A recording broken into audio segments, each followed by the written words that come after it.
코비드-19 심리지원단과 나는 의사다가 함께하는 코로나19 특별 생방송 코로나19 오미크론 위기 대응 무엇이든 물어보세요. 오늘 진행을 맡은 TBS 과학전문기자 강양구입니다.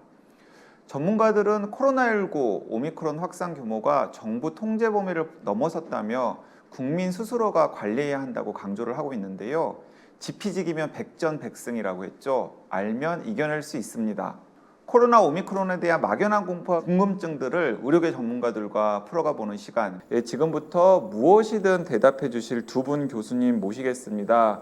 네, 먼저 스튜디오에는 세브란스 병원 노년내과의 김강진 교수님 나와 계십니다. 안녕하세요, 김 교수님. 네, 안녕하세요. 마스크 벗고 하겠습니다. 네. 안녕하세요. 처음 뵙겠습니다. 저는 세브란스 병원 노년내과의 김광준입니다. 반갑습니다. 네, 그 김강진 교수님과 저는 이제 같은 또래고 또 오랫동안 또 알아온 사이라서 사실은 평소에는 서로 말을 놓고 이야기를 합니다. 그런데 오늘은 이 시청자 여러분들을 앞두고 격식 있는 자리이기 때문에 제가 김강준 교수님, 김강준 선생님 하면서 좀 존칭을 하도록 하겠습니다. 네, 김강진 교수님과 그럼 먼저 좀 이야기를 좀 나눠보면 좋을 것 같은데요. 이게 많은 분들이 소아과는 익숙한데 노년내과는 낯선 분들이 많으실 것 같은데 간단히 지금 소속되어 있는 노년내과가 어떤 과인지 소개를 해주시죠.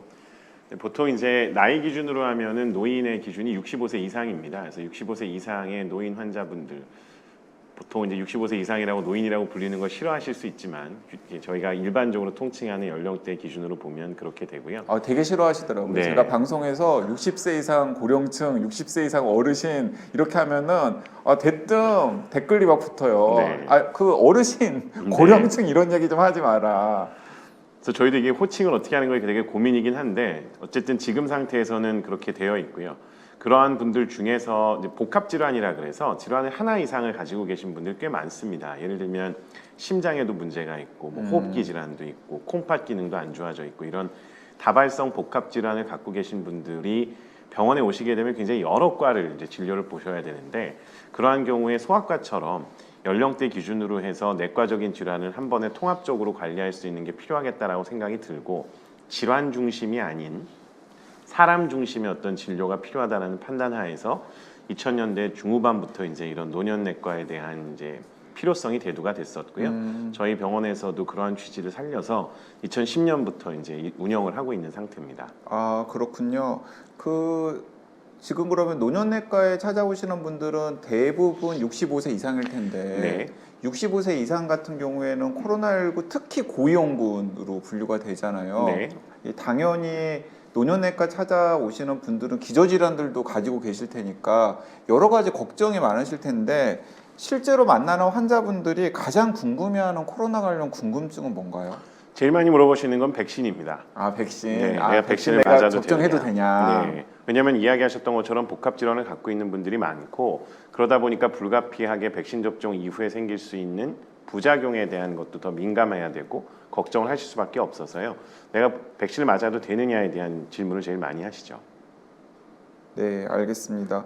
그 젊은 층은 코로나에 감염돼도 가볍게 앓고 지나가지만 이 코로나 감염에 가장 취약한 층이 기저질환자 그리고 고령층인데 어떻습니까? 이 김강진 교수님께서 실제로 보고 있는 환자들 중에도 코로나19에 감염되어 가지고 좀 위험한 상황까지 가신 분들이 있으신가요? 이거는 굉장히 안타까운 부분인데요. 저희가 결국은 직접 경험하지 않으면은 잘 모른다는 걸 이번에 또 뼈저리게 느꼈는데 네. 저희는 이제 입원해 계신 환자분들이 많고 그러다 보니까 지난 11월, 2020년 11월 이전에는 사실 병원에 입원하시는 분들 중에서는 거리 두기가 잘 유지됐을 때는 병원 입원 환자에게서 코로나 환자가 확진돼서 문제가 되는 경우는 거의 없었습니다. 네. 2021년 11월 이후로 거리 두기가 이제 완화가 되면서 갑작스럽게 환자 수가 증가를 했는데 이제 그때부터 어떤 문제가 생겼냐면 환자분은 괜찮으세요. 네. 근데 보호자분, 아, 간병인이나 보호자분이 이제 감염이 돼서 병원에 입원하신 분을 간병하기 위해서 병원에 들어오게 되는 경우가 생깁니다. 이제 항상 이제 병원에 코로나19 바이러스가 전파되는 경로가 사실은 대부분 그런 경로죠. 그러니까 환자분은 오히려 그럴 가능성이 떨어지는데 이제 보호자분이 감염이 되게 되면 이건 어떻게 되냐면 이 보호자분이 본인이 의지와는 상관없이 환자분에게 전파를 시킵니다. 네. 그럼 이제 환자분이 감염이 되고 그 옆에 있는 환자, 그 옆에 있는 보호자, 그리고 결국에는 이 환자분들을 보는 간호사, 의사, 의료진이 연쇄적으로 감염이 됩니다. 이렇게 되면 어떤 문제가 생기냐면 병동에 있는 의료진이 감염이 되는 순간 이 병동은 폐쇄를 해야 됩니다. 그렇죠. 근데 폐쇄가 됐다고 생각하시면 그 병동에 원래 입원하기로 했었던 환자분들이 입원을 못 하시게 되는 상황이 생기죠. 그러면 나는 원래 수술을 받기 위해서 몇 월 며칠에 병원에 입원을 해서 수술하기로 돼 있었는데 갑작스럽게 병동이 폐쇄가 되면 이 병동을 입원할 수 있는 사람이 없어지게 됩니다. 따라서 입원이 지연이 되게 되고요. 만약에 그래서 본인이 수술을 제대로 받았으면 생명을 구할 수 있었다거나 병의 진행을 막을 수 있었을 텐데 이러한 문제들이 한 병동이 아니라 저희 세브란스 병원만 하더라도 11월 달에 4개 병동을 폐쇄했거든요. 네. 그래서 거의 2주에서 3주 동안이 100명 정도의 환자분들이 병원에 입원을 못하는 상황이 생겼습니다. 그러면 이러한 경우에 결국에 입원을 못한 분들이 입원을 못함으로써 생길 수 있는 문제를 어떻게 해결할 거냐에 대한 대안이 있어야 되거든요. 근데 그게 없었던 거죠. 그러니까 결국에는 거리두기를 완화하고 나서 의료 시스템의 붕괴가 이제 걱정이 되기 시작하는 거고 사회적으로 병원에 입원하지 못함으로써 의학적인 처치가 제때 이루어지지 않고 그걸로 인해서 본인의 건강 상태에 지장이 생긴다고 하면 이거를 사회가 감당할 수 있다. 우리는 코로나로 인해서 다른 문제가 생기는 것보다 건강상에 있어서의 문제가 더 심각하다고 느끼기 때문에 의료 시스템의 붕괴를 예방하고자 노력을 하는 건데 네. 만약에 당장 수입적인 측면이라든지 자영업자분들 입장에서의 어떤 그런 경제적인 부분 네. 같은 것들을 고려한다 그러면 그게 더 중요하다 그러면 이쪽에서 발생하는 문제로 인해서 건강상의 위해가 가해지는 게 경제적인 이득이나 생존에 관련된 문제보다 어떤 게 더 중요한지를 사실은 사회적으로 컨센서스가 필요하다고 보여지는 거죠. 아, 이게 참 어려운 문제죠. 그리고 지금 오미크론 변이가 유행을 하면서 이제 방역의 기조가 대폭 완화가 되었잖아요. 그러면서 뭔가 달라진 기준이라든지 이런 것들이 있지 않으면 그런 문제들이 더 계속 생길 가능성이 있겠네요. 맞습니다. 이게 더 심해질 거라고 저희는 걱정을 하는데 지금 현재 상태를 본다 그러면 오미크론 변이가 이제 전파되면서 정말 나도 모르는 사이에 주변에서 감염이 막 발생을 합니다. 네. 근데 이제 그런 상황이 쉽게 저희가 이야기할 때 감염으로 인한 치사율을 얘기할 때 20대의 경우에는 0.01%가 안 되거든요. 0.001% 정도 될 겁니다. 근데 이게 20대씩 올라가면서 10배씩 증가합니다. 그래서 40대는 0.01%, 뭐 60대는 0.1%, 80대는 1% 이렇게 올라가거든요. 그러면 결국에 연령대가 높은 고령층에서 치사율이 높아지는 거가 병원에 있어서는 이 환자분들을 진료하는 데 있어서 굉장히 집중을 해야 되는 상황이 발생을 하는데 그러한 분들이 오미크론 변이가 확산하면서 모수가 증가하게 되면 100명의 1%는 한 명이지만 10,000명의 1%는 100명이 되거든요. 100명이니까. 이거는 굉장히 큰 차이입니다. 그렇기 때문에 이 오미크론 변이에 있어서 우리 같은 사람들은 걸려도 감기처럼 앓고 지나가니까 별 문제가 없다고 생각하지만 우리 사회의 구성원 중에 다른 한편에서는 즉 취약계층이라든지 고령층이라든지 질환이 있는 분들에게는 이게 생존이 걸린 문제이기 때문에 경제적인 생존과 건강에 있어서의 생존이 사실은 어떤 게 중하다 뭐 약하다 이걸 얘기할 수는 없겠지만 무언가는 어쨌든 간에 이 두 가지를 결정을 짓는 데 있어서 저희가 가치 판단을 하는 데 필요한 기준이 있어야 될 것 같습니다. 네, 김강진 교수님께서는 65세 이상의 고령자를 특히 환자로 두고 있기 때문에 더 좀 고민이 많으실 것 같다는 생각이 드는데 이 시청자분들께서 질문을 주셔가지고 궁금증을 한번 해결을 해보고 싶은데요. 아까 이 코로나19에 취약한 대상이 60세 이상의 고령층도 있지만은 또 기저질환을 가진 분들도 있잖아요. 맞습니다. 그 기저질환을 가진 분들 중에는 60세 미만 연령대도 있으리라고 생각이 되는데 60세 이상의 고령 그리고 또 60세 미만들 중에서 특히 코로나에 취약한 기저질환이 있나요? 네, 저희가 일반적으로 이야기하는 기저질환 중에서 제일 중요한 건 당뇨병을 이야기를 합니다. 당뇨병에 걸린 경우에 당뇨병이 있는 분들은 당뇨병이 없는 분에 비해서 1.7배 이상 사망률이 증가한다. 뭐 여러 기관마다 차이가 있겠지만 대략적으로 2배 이상 문제가 생길 가능성이 커지기 때문에 그러니까 이제 당뇨는 그러면은 60세 이상, 65세 이상의 고령층이 아니라고 아니더라도. 하더라도 내가 당뇨를 가지고 있으면 좀 특히 조심해야 되겠네요. 네, 일반적으로는 50세 이상에 대한 연구가 많이 진행이 됐는데요. 50세 이상에서는 2배 이상의 위험성이 증가하기 때문에 당뇨병을 앓고 계신 분들은 특히나 더 유의가 네, 좀 당뇨. 필요합니다. 그리고 또 다른 거 뭐가 있을까요? 두 번째는 이제 결국에 코로나가 문제가 되는 것은 혈관을 비롯한 온몸에 있는 여러 장기의 염증을 유발하는 게 주된 문제입니다. 네. 결국에 혈관에도 염증을 일으키게 되고 폐라든지 심장이라든지 콩팥 같은 우리가 살아가는 데 있어서 필요한 주요 장기의 염증을 유발하기 때문에 그 염증으로 인해서 이 장기들의 기능이 떨어지게 되면 결국 문제가 생기는 거니까 혈관이 많이 가는 심장이라든지 간이라든지 콩팥이라든지 폐 같은 부위에 기저질환이 있다 이러면 코로나로 인해서 문제가 생길 확률이 더 커집니다. 그러니까 당뇨 그리고 몸에 있는 장기에 이상이 있는 경우에는 네. 분명히 문제가 될 가능성이 크다라는 말씀하셨고요. 또 평소에 이런 걱정하시는 분들도 많이 있어요. 그러니까 암 환자거나 혹은 장기를 이식한 적이 있었던 네. 분들 같은 경우에도 코로나19에 더 취약한지 궁금해하시는 분들 많더라고요. 근데 이제 실질적으로 이제 암 환자분들의 경우에는 저희가 흔히 이야기하는 일반적인 면역 상태에 있어서는 암이 있다고만 해서 문제가 되지는 않습니다. 네. 근데 이제 암이 있는 상태에서 항암 치료를 받거나 방사선 치료를 받거나 어떤 특정 치료를 받거나 했을 때 그러한 치료로 인해서 본인의 건강 상태가 약해질 수 있고 면역력이 떨어질 수는 있고요. 추가적으로 암이 진행을 하면서 우리가 흔히 이야기하는 일상생활에서 식사라든지 생활에서의 건강한 생활 습관을 유지하지 못하기 때문에 체력이 떨어지는 과정에서 면역력이 떨어질 수 있고 그걸로 인해서 코로나로 인한 합병증이 증가할 수는 있는데요. 암 자체만 가지고 이야기하지는 않고요.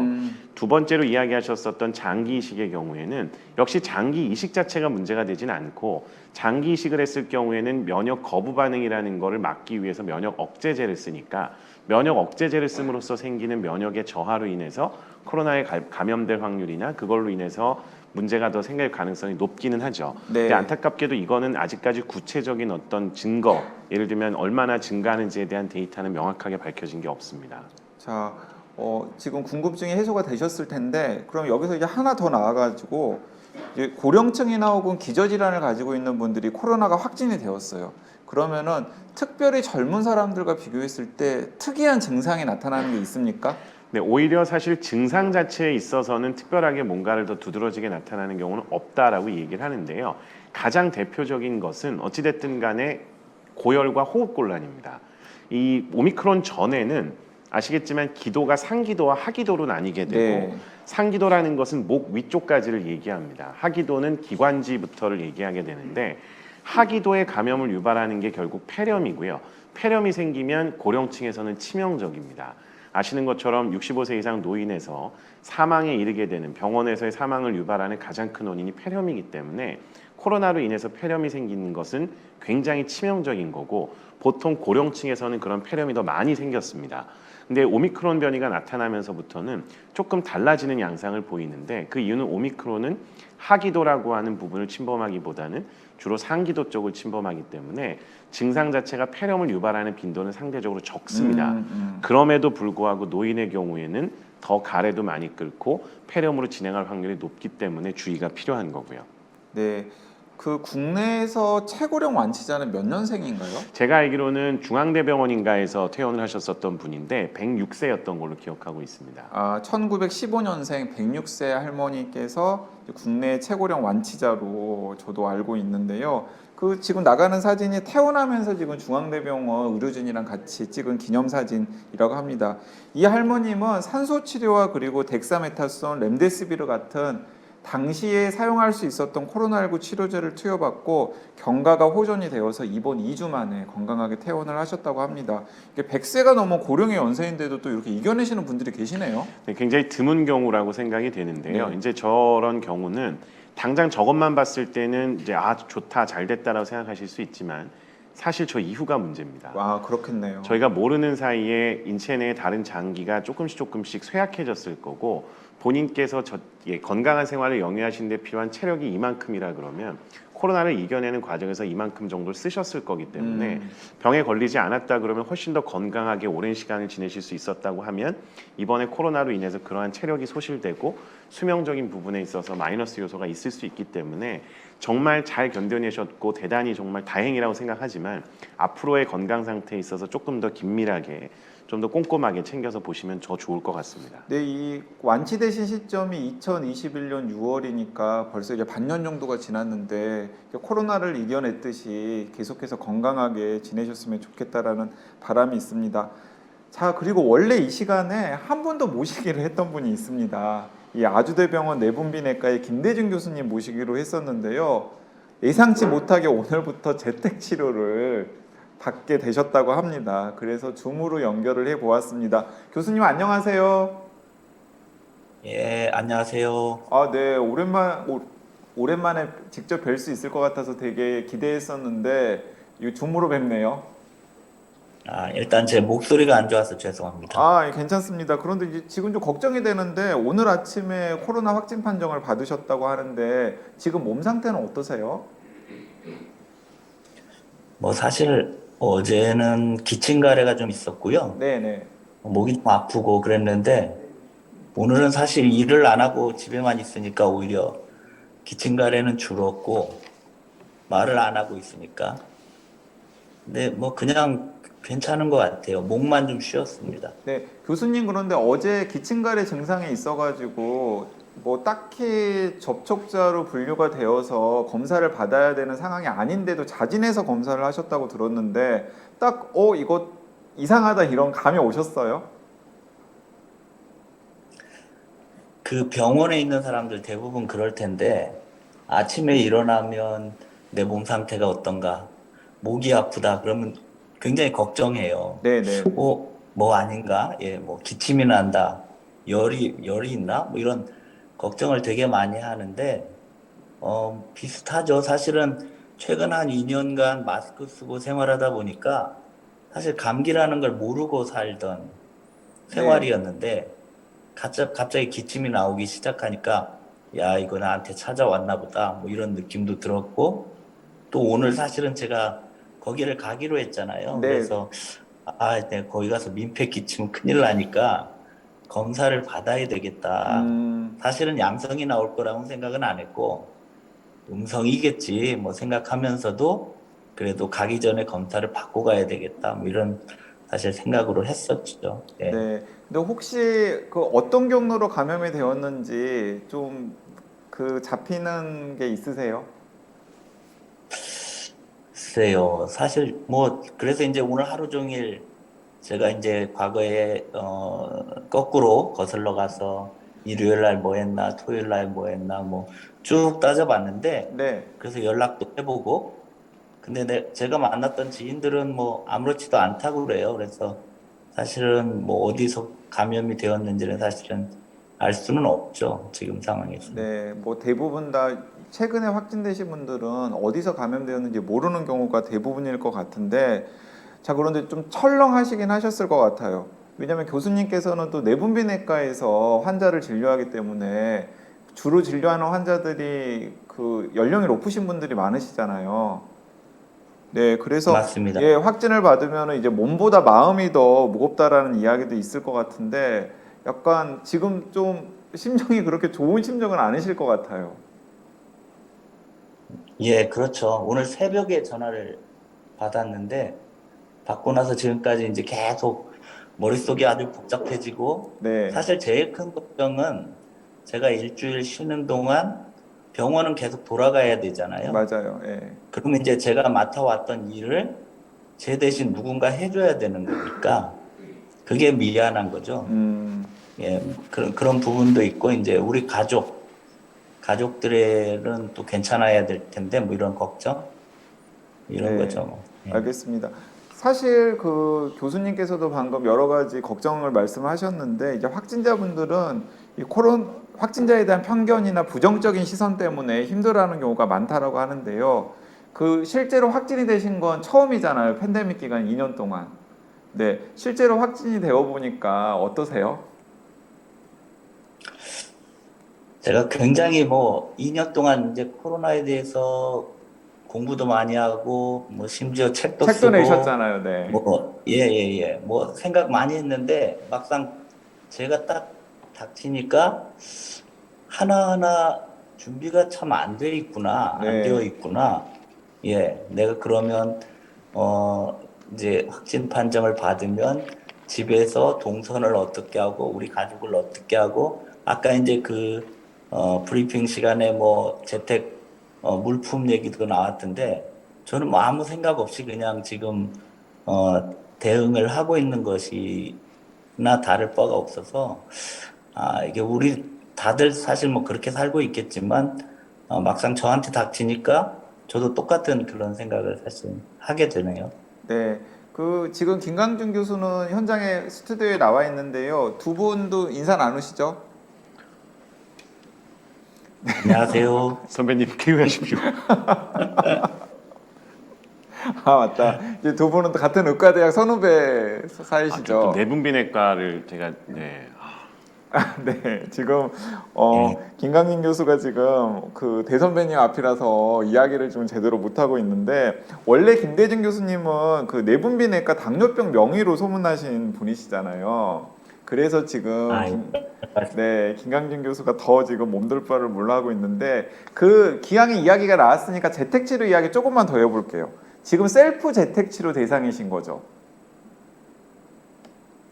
그 사실 그 병원에서 이제 저는 병원에서 검사를 받았기 때문에 네. 저희 병원에서 새벽에 전화를 받았고 집에 계시면 보건소에서 연락이 갈 겁니다. 뭐 얘기는 아직 들었는데 보건소에서 연락을 아직 못 보건소에서 받으셨군요. 연락이 오지는 않았고 네네. 예, 문자도 안 왔고 근데 병원에서 그러더라고요.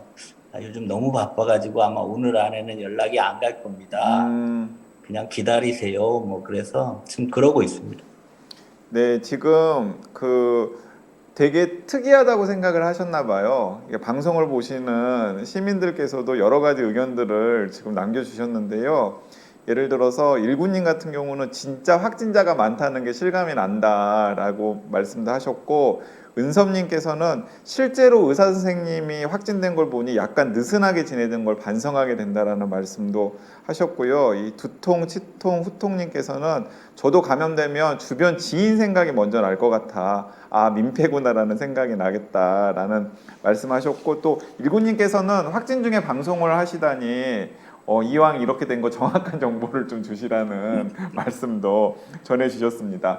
자, 그러면은 이제 좀 힘드시더라도 같이 방송을 줌으로 연결해서 해보도록 하겠습니다. 그 아까 내분비내과의 당뇨병 명의라는 말씀을 제가 전해드렸는데 이 코로나와 관련해 가지고 김대중 선생님께 진료를 받으러 오는 환자들이 가장 많이 물어보는 고민거리는 뭐였나요? 뭐 아까 김광준 교수가 백신 얘기했는데 네, 저도 마찬가지. 사실 저나 김광준 교수가 보는 환자가 비슷하거든요. 네, 근데 2020년도에는 어떻게 하면 안 걸릴 수 있느냐 이런 음, 거였다면 2021년도는 백신이 나왔잖아요. 그러니까 이제 내가 백신을 맞아도 되느냐? 백신이 정말 효과가 있느냐? 혹시 백신 맞고 문제 생기면 어떻게 하느냐? 이런 게 이제 현재까지 뭐 많은 그런 대화의 내용이고 뭐 저는 이제 계속 끊임없이 설득을 해드리고 당신은 더 위험하니까 더 맞아야 됩니다. 뭐 이제 그것도 여러 상황에 맞춰서 그분이 뭐라 그럴까 납득할 수 있도록 내 말에 동의를 해줄 수 있도록 뭔가 이렇게 팁을 찾아간 것 같아요. 네. 백신을 맞는 게 좋습니다. 뭐 이런 그런 대화를 주로 해오고 있죠. 자, 그런 노력이 좀 성과가 있는 것 같습니까? 현장에서 보시기에는 그 백신에 대한 거부감이 좀 줄어든 것 같나요? 아니면은 여전히 완강하게 좀 거부하시는 분들이 계신가요? 사실 우리나라만큼 백신을 많이 맞은 나라가 없잖아요. 그렇죠. 예, 예. 사실 그 60세 이상만 하면 거의 95% 2차 접종을 했고, 3차도 85% 가까이 했잖아요. 그러니까 그렇게까지 그 협조적인 나라는 없고, 재환자 대부분이 사실은 다 맞았을 거라고 보는데 제일 이제 안타까운 거는 그런 거예요. 뭐 예를 들면 1차를 맞았는데 너무 고생한 사람. 네, 그러면 이제 2차, 3차를 못 맞는 맞아요. 거잖아요. 네. 무서워가. 근데 그런 분들에 대한 뾰족한 우리가 대책, 대안을 만들어 줄 수 없다는 거가 항상 안타깝고 미안하고 뭐 그런 게 있죠, 그 사실. 제가 최근에 한 지방 국립대병원에서 재직하고 계시는 양리학과 교수님을 취재하게 된 일이 있었는데요. 이제 그분 같은 경우가 딱 그런 경우더라고요. 그 의료인이기 때문에 그 작년 초에 아스트라제네카 백신을 접종을 한 거예요. 근데 1차를 접종하고 나서 병원 응급실에 실려와서 상당히 여러 가지 처치를 받을 정도로 너무 이상 반응이 심했던 것 같습니다. 그래서 본인이 의지가 있는데도 불구하고 이제 2차 접종을 하지를 못해서 불안전 접종 상태로 남은 거죠. 이제 그분이 계속해서 기다렸던 게 노바백스 백신이 접종이 가능해지면 당장 노바백스 백신을 접종해야겠다라고 생각을 했는데 또 교차 접종이라고 노바백스 백신 접종이 일단 지금은 당장 허용이 안 되고 있는 거예요. 그래서 굉장히 답답한 마음을 토로를 하시더라고요. 이제 그런 불안전 접종자에게는 이제 앞으로 접종이 될 노바백스 백신 같은 게 상당히 유용한 대안 옵션이 될 가능성이 있는 거죠. 그럴 것 같아요. 네. 노바백스는 워낙 우리가 그동안 맞아왔던 독감 백신하고 같은 방식이기 때문에 훨씬 더, 어, 뭐라 그럴까요? 이상 반응이 덜 나타날 가능성이 있죠. 네. 김강진 교수님 생각은 어떠세요? 백신이라는 게 결국에는 여러 가지 메커니즘에 따라서 효과도 발휘하고 당연히 부작용도 발생을 하게 되는데요. 일단 기본적으로 mRNA 계통의 백신인 파이자나 모더나 백신 같은 경우에는 저희가 이제까지 써본 적이 없는 백신입니다. 근데 이런 백신이 나와서 인체한테 투여가 됐을 때 어떤 효과를 발휘하고 어떤 부작용이 나올지에 대해서는 단연간의 사실은 임상시험 및 검증이 필요한데 워낙 긴급 상황이다 보니까 그런 것들에 대한 검증이나 안정성에 대한 충분한 평가가 이루어질 수가 없었던 거고, 그러다 보니까 당연히 처음 투약하는 걸로 인해서 생길 수 있는 문제들이 밀집해서 발생할 수밖에 없었죠. 이게 3년 동안 혹은 10년에 걸쳐서 발생할 수 있는 부작용 리포트가 1년 만에 혹은 몇 개월 만에 사실은 나오니까 훨씬 더 그 빈도도 높아 보이고 당연히 저희가 체감하는 강도도 셀 수밖에 없습니다. 그러다 보니까 mRNA 백신에 대한 두려움이라든지 이런 것들이 더 많아졌을 거라고 보여지고요. 그거 이외에 아스트라제네카 백신이라든지 노바백스 백신과 같이 뭐 생백신, 사백신, 바이러스 벡터 백신 같은 것들은 기존에 저희가 써왔었던 다른 백신들과 유사하기 때문에 아마도 저희가 예측하기로는 기존 백신과 유사한 정도의 부작용을 보이지 않을까라는 추정을 할 수 있다고 봅니다. 네, 알겠습니다. 그 백신 이야기가 나왔으니까 지금 정부가 이 백신 4차 접종을 검토를 하고 있습니다. 이달 말부터, 이르면 이달 말부터 이 75세 이상 초고령층, 그리고 요양병원이나 요양원 같은 시설 입소자, 면역저하자 등이 먼저 대상이 되어서 4차 접종이 진행될 가능성이 있는데요. 이 대목에서 또 이제 궁금해 하시는 분들이 있는 것 같습니다. 일단은 3차까지는 어쨌든 간에 접종을 했는데 4차 접종을 해야 되느냐에 대해서 궁금해 하시는 분들이 있으실 것 같은데 두 분 같은 경우에는 그 진료하는 환자들이 4차 접종해야 됩니까? 선생님하고 물어보면은 어떻게 권하실 것 같습니까? 어떨 것 같습니까? 선배님 먼저 말씀해 주십시오. 네, 김대중 교수님 먼저. 네. 굉장히 중요한 문제인데, 네. 그래서 저도 이제 좀 다른 나라 사례도 이렇게 찾아보고 하는데, 우리가 3차 접종 때부터는 무슨 이슈가 있냐면, 나라마다 제각각 하고 있어요. 맞아요. 예를 네. 들면 이 인터벌 같은 거를. 네, 네. 이제 이렇게 미국 같은 경우는 5개월, 근데 한국은 3개월, 어떤 나라는 4개월, 뭐 이렇게 가면 그 시민들 입장에서는 굉장히 불확실성에 놓이는 거죠. 그러니까 우리나라 우리나라가 잘하고 있는 건가? 예. 예. 혹시 미국처럼 해야 되는 거 아닌가? 네, 뭐 그런 이런 느낌? 궁금증도 많이 가지시더라고요. 미국은 5개월인데 왜 우리는 3개월이냐 예, 이런 예, 예, 질문인데, 예. 근데 이제 방역당국 그래서 관계자들이나 방역당국에 이제 자문하는 전문가들의 의견을 들어보면 그 뭐 외국에서 나오는 자료를 보면 3차 접종 후에 한 3개월 정도, 그러니까 10주에서 12주 정도가 지났더니 이제 바이러스를 방어하는 항체 면역의 효과가 확 떨어져서 우리나라 같은 경우에는 11월 달에 이 가장 위험한 분들이 백신 접종을 3차를 했으니까 딱 3개월이 지나는 시점이 2월 말이잖아요. 그래서 이듬해 이달 말부터 4차 접종을 한다라는 논리를 이제 만들어 놓으신 것 같더라고요. 예, 예, 예. 그러니까 지금 현재 우리가 알 수 있는 거는 중화항체값 이런 것들이 어떻게 감소하느냐, 얼마 만에 감소하느냐, 그러니 대개 보니까 3개월이 지나면 다시 문제가 생기더라, 뭐 이런 이슈, 이런 네네. 배경하에서 이제 아주 그 요양병원이나 요양시설, 다음에 75세 뭐 이런 거는 이런 분들한테는 결국은 4차 접종까지 이제 시도해야 되겠다 이렇게 얘기하는 건데 아직 그런 것도 나라마다 지금 조금씩 달라서 미국이나 영국 같은 데는 아직은 조금 발표를 미루고 있는 것 맞아요. 같아요. 네. 예, 이스라엘이나 독일 같은 데는 하려고 계획하고 이미 이스라엘은 했고 그런 부분이 있는데 결국은 필요성은 있음에도 불구하고 이제 국민들은 상당히 피로감을 느끼게 되고 아까 얘기한 것처럼 불확실성에 노출되어 있기 때문에 어떻게 정부가 국민들을 설득하느냐, 필요성을 설득할 수 있느냐 이 이슈가 남는 것 같아요. 결국은 리스크 커뮤니케이션을 잘 해서 그분들이 또 피해를 보지 않도록 지금 시기에 네 번째 접종이 필요하다 하는 것들을 설득해 나가는 과정들이 필요하다고 봅니다. 네, 알겠습니다. 김강민 교수님 생각은 어떠세요?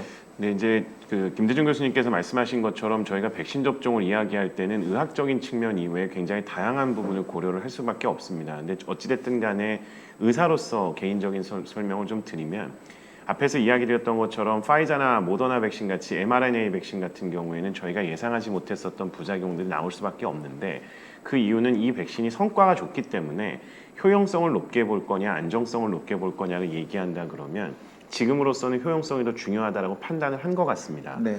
다행인 건 백신의 종류가 점점 많아지게 되고 앞에서 이야기 드렸던 것처럼 이 백신 중에서 기존의 다른 바이러스에 해당하는 백신 예를 들면 유전자 재조합 백신이라고 하는 노바백스 백신 같은 경우는 저희가 이미 만성 비형 간염이라든지 HPV라고 하는 자궁경부암 예방 백신이라고 얘기하는 인유두종 바이러스 백신처럼 이미 많이 쓰였었던 백신이거든요. 그러면 이러한 백신들은 부작용이 상대적으로 처음 사용했었던 mRNA 백신에 비해서 덜할 걸로 예측을 해볼 수 있습니다. 그러면 선택지가 많아지는 거죠.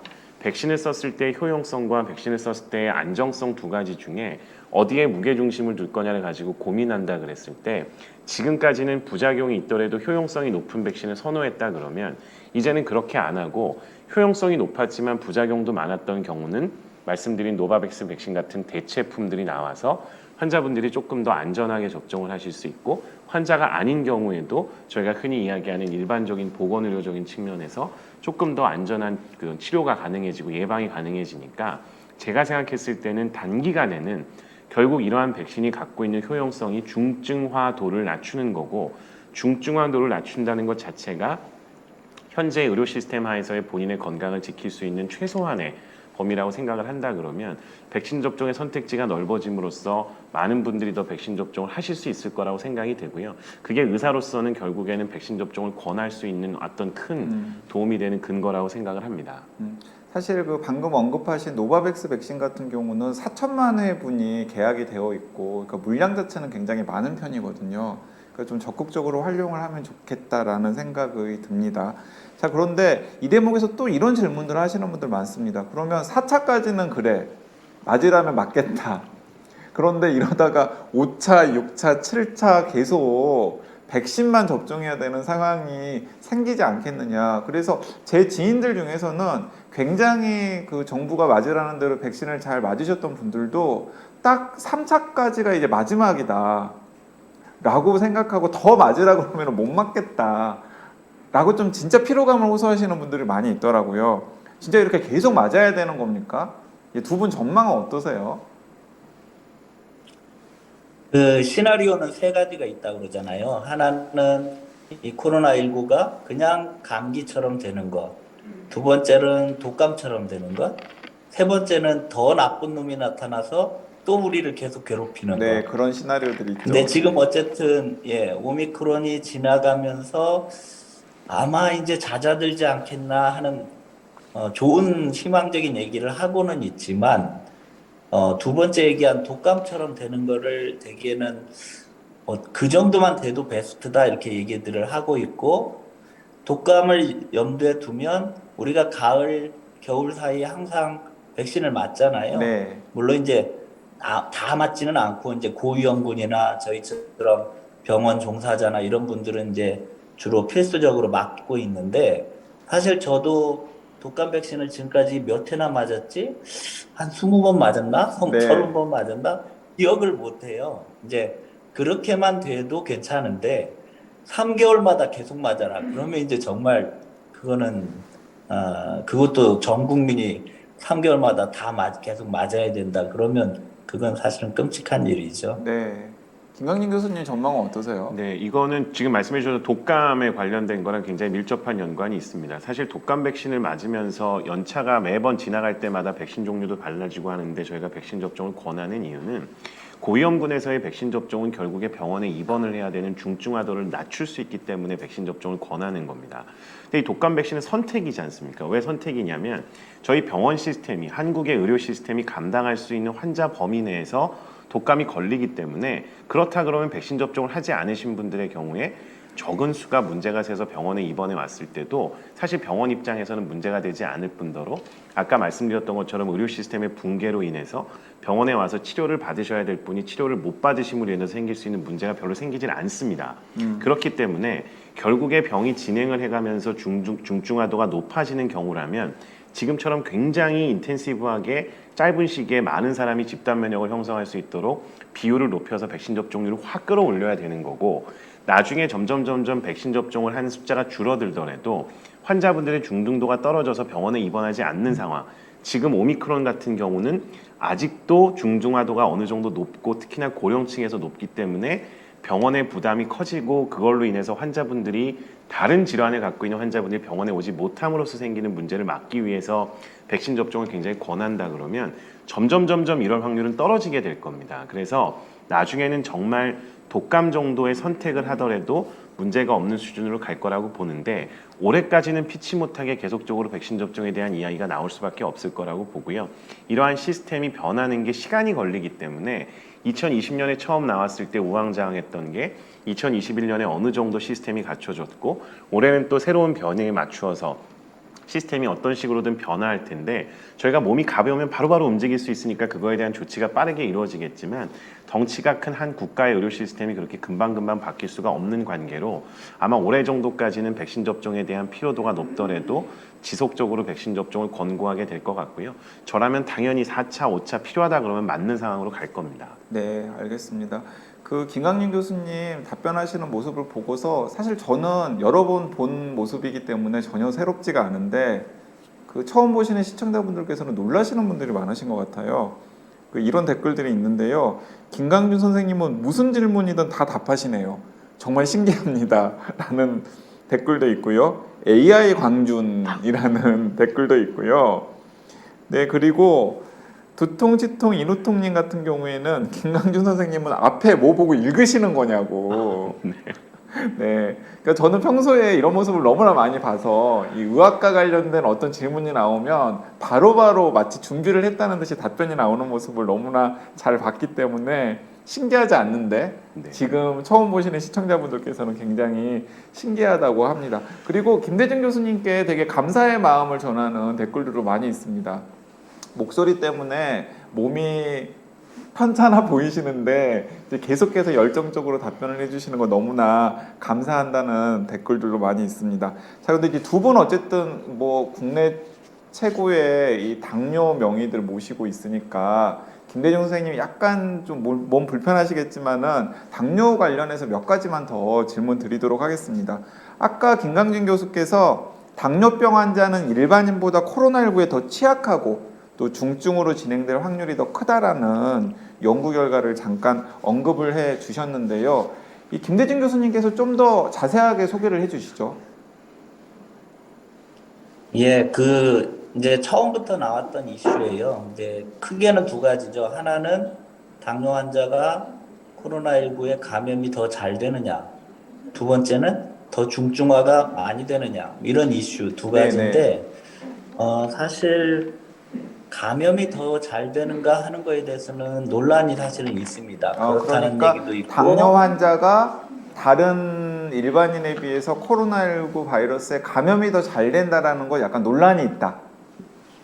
예, 네, 예, 네, 예. 네. 그렇다는 데이터도 있고, 그렇지 않다는 데이터도 있고, 우리나라 데이터에서도 보면, 초기에 그 연구했을 때 보니까, 뭐 인슐린 사용자에서는 조금 더 감염이 잘 된 것 같다, 뭐 이런 얘기들이 있는데, 사실 설명하기는 어렵고요. 네. 원래 당뇨 환자가 감염성 질환이 잘 생기는 건 맞습니다. 특히나 이제 면역이 약해져 있는 고혈당이라는 거나 또는 인슐린 저항성이나 이런 컨디션이 면역 세포들을 기능을 떨어뜨리다 보니까 아까 서두에도 나온 얘기지만 감염성 질환이 상당히 잘 생기고 대표적으로 폐렴도 잘 생기고 이런 측면은 있는데 지금 코로나19가 더 잘 감염되느냐 하는 거에 대해서는 그렇다 아니다 뭐 논란이 있지만 적어도 중증으로 발전하는 위험, 중증 폐렴으로 가고 그래서 이제 장기 부전이 오고 사망에 이르고 이런 확률은 엄청나게 올라가죠. 예, 많게는 뭐 5배라는 연구 결과도 있고 2배 정도 된다는 연구 결과도 있고 사실 그런 부분들이 여러 가지 이슈인데 결국은 핵심적인 이슈는 면역 기능이에요. 면역 기능이 떨어져 있는 상태.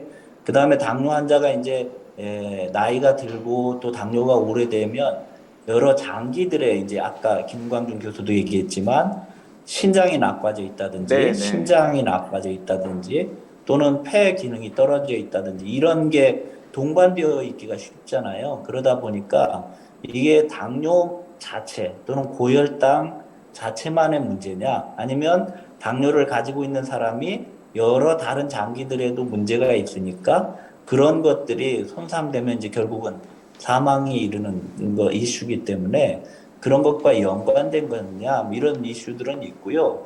한 가지 추가로 말씀드려 보면 비만도 굉장히 중요한 위험 인자라고 얘기를 해요. 비만. 네, 비만도 많이 이야기를 예. 하더라고요. 그래서 환자들이 특히나 이제 오면은 굉장히 네, 예. 고도비만인 경우에 특히나 고도비만, 굉장히 심한 비만이 있게 되면 그 자체로도 굉장히 이제 우리 몸에서 염증 반응이 올라가 있는 상태이기도 하지만 앞서 얘기한 것처럼 폐렴이 왔을 때 폐렴을 잘 이겨낼 힘, 네, 기계 환기 뭐 이런 이슈가 있어서 당뇨가 있고 비만이 심한 그런 환자들은 상당히 고위험 상태가 되는 거죠. 예. 네.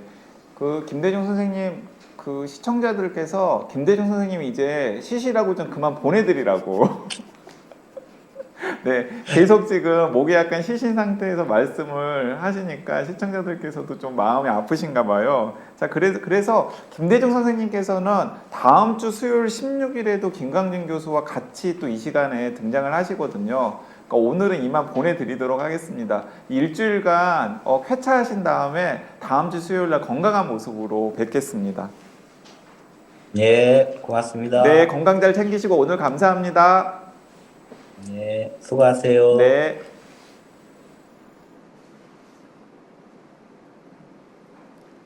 코로나19 오미크론 위기 대응 무엇이든 물어보세요. 함께하고 계십니다. 자, 한 분 더 모셨는데요. 네, 청년의사의 박재영 편집주간 모셨습니다. 안녕하세요. 안녕하세요.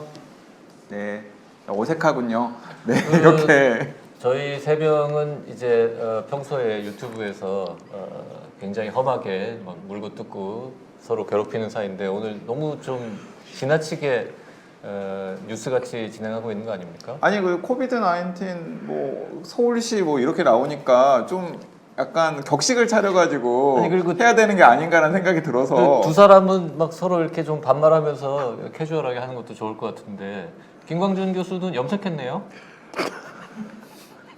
아니 진짜 제가 시청자분들이 몇 분이 계신지 제가 모르겠는데 정말 너무 어색한 상황입니다. 왜냐하면 말씀하셨던 것처럼 원래 그러니까 강양구 기자 YG와 저희 박재영 주간님하고 저희가 평상시에 유튜브를 할 때는 이렇게 안 하거든요. 근데 오늘은 정말 딱 말씀하신 것처럼 서울시에서 뭐 하고 또 주제가 코로나다 보니까 이게 뭔가 좀 이렇게 웃으면서 얘기하기가 좀 어려워서 굉장히 경직되고 좀 딱딱하게 말씀드리는 것 같은데 좀 양해를 부탁을 좀 드립니다. 남은 1시간 동안은 조금 더 부드럽게 웃으면서 진행을 해보도록 하고요. 아니 근데 이게 서울시랑 나는 의사다가 이제 같이 협업을 해서 하는 거잖아요. 그러면 아니 서울시라고 해서 무조건 막 근엄하고 그러니까 이게 반은 엉덩지는 아니잖아요. 반은 서울시 스타일로 반은 나는 의사다 스타일로 뭐 이런 식으로 하는 겁니까? 아, 그 앞에 1시간은 서울시 스타일이었고 네. 뒤에 1시간은 나는 의사다 스타일로 좀 해보시죠. 네, 여기 또또님께서 웃긴 분 나오셨다고 박지영 기자님 반갑습니다라고 이야기를 했고요.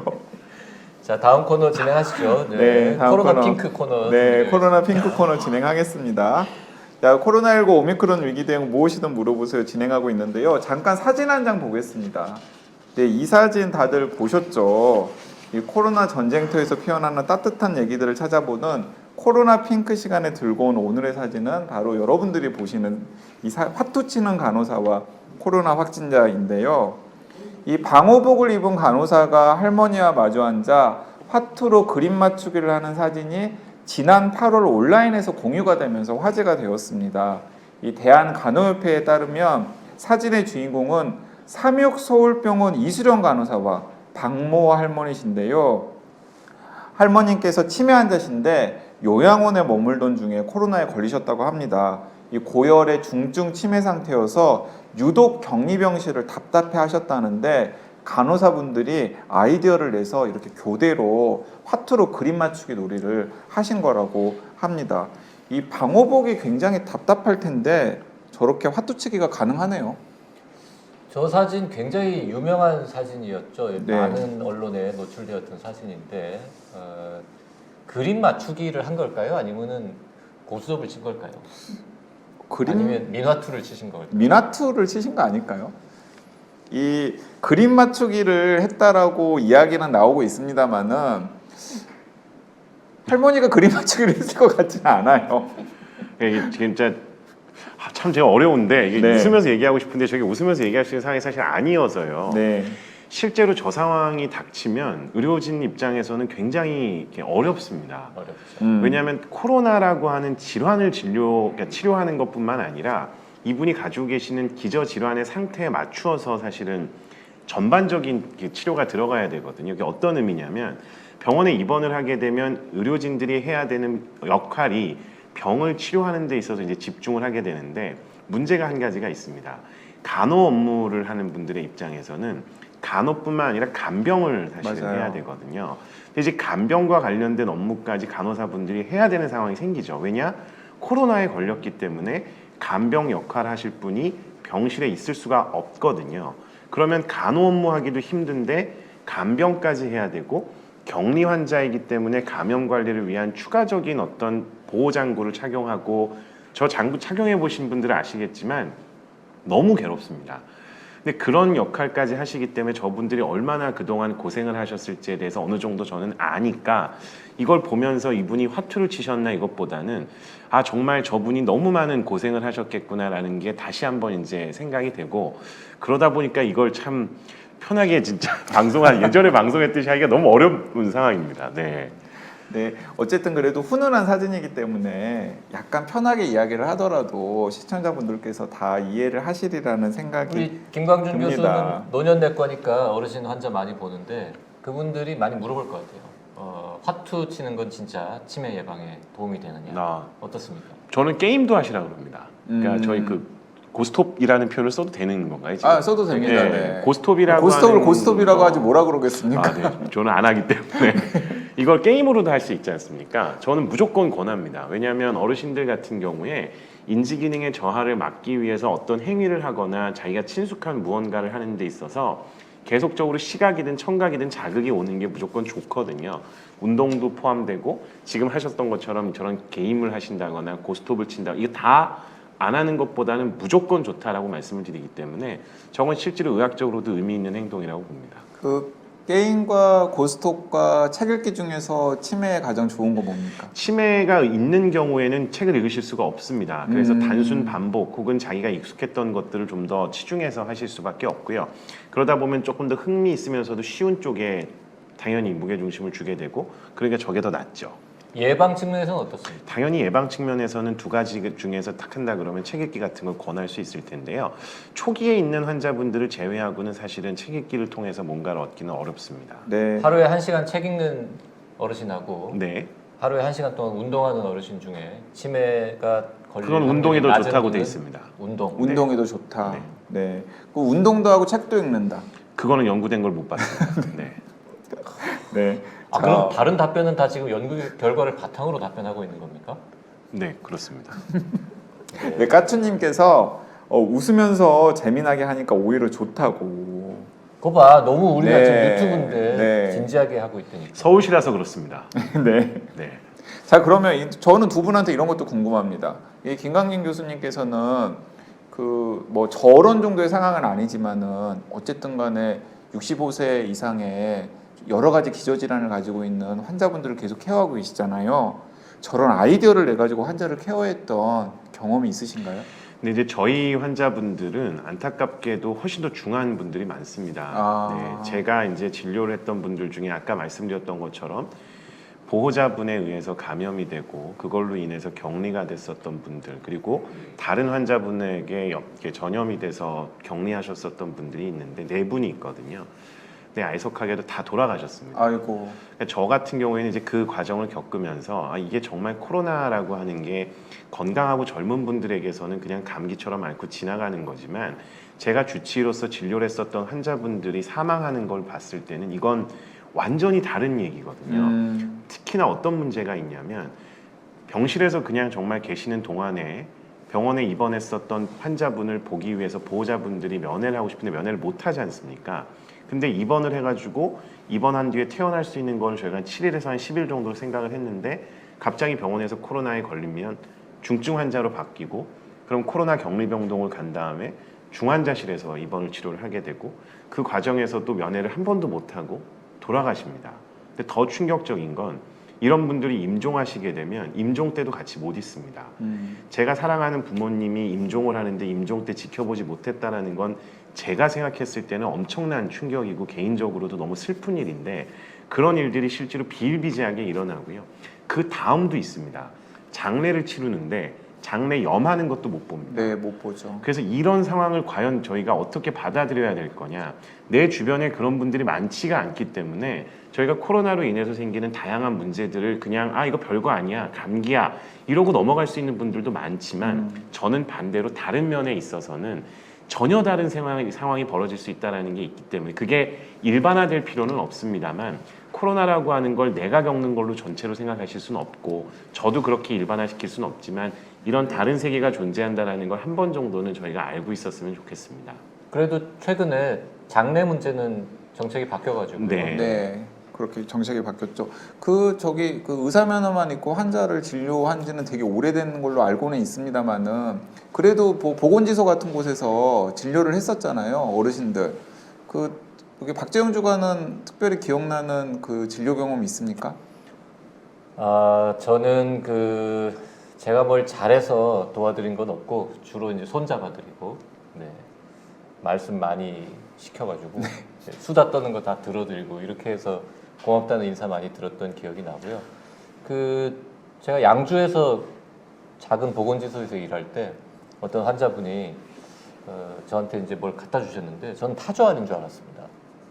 계란이 있더라고요. 그래서 아니 타조알 만큼 큰 계란이 어떻게 이렇게 큰 게 있냐 그랬더니, 가끔 이렇게 큰 게 나오는데 이거 사이즈가 안 맞아서 팔 수 없기 때문에 너 먹으라고 갖다 주시는 뭐 이런 기억 나더라고요. 근데 이거는 되게 저는 중요하다고 생각해요. 요즘에 들어서 더 느끼는 건데, 환자분들 진료할 때 저희가 치료 목적으로 어떤 질환을 막 얘기하고 그걸 치료하고 약을 쓰고 이런 것도 중요하지만, 지금 박재훈 주관님께서 말씀하셨던 것처럼 정서적인 교감, 공감, 위로, 대화, 이런 정서적인 지지가 오히려 더 중요할 때도 많습니다. 그래서 저는 지금 말씀하셨던 거의 가치가 굉장히 높은 것 같습니다.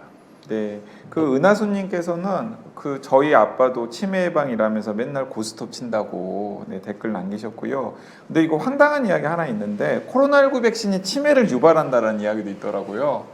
이 김강림 교수님 이런 그 가짜 유언뷰 들으면 어떤 마음이 드십니까? 근데 이거는 이제 지금 상태에선 사실 알 수가 없죠. 치매라고 하는 질환이 갖고 있는 특성상 장기간에 걸쳐서 서서히 진행하는 질환인데 백신을 접종했다고 치매가 딱 생긴다. 이거는 말이 안 되는 얘기인 겁니다. 다만 앞으로 장기간에 걸쳐서 백신 접종자와 백신을 접종하지 않은 분들을 비교할 수 있다면 그게 가능하겠지만 현재로서는 그럴 수가 없죠. 왜냐하면 대다수가 백신 접종을 했으니까요. 그래서 이런 결과는 가지고 저희가 얘기할 수는 없는 거고요.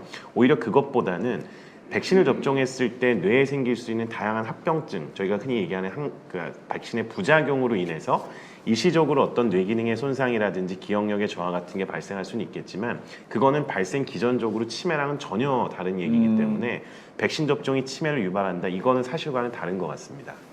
백신이 치매 확률을 높일 가능성은 모르긴 하지만 네. 아직 확인할 수 없는 거고 네.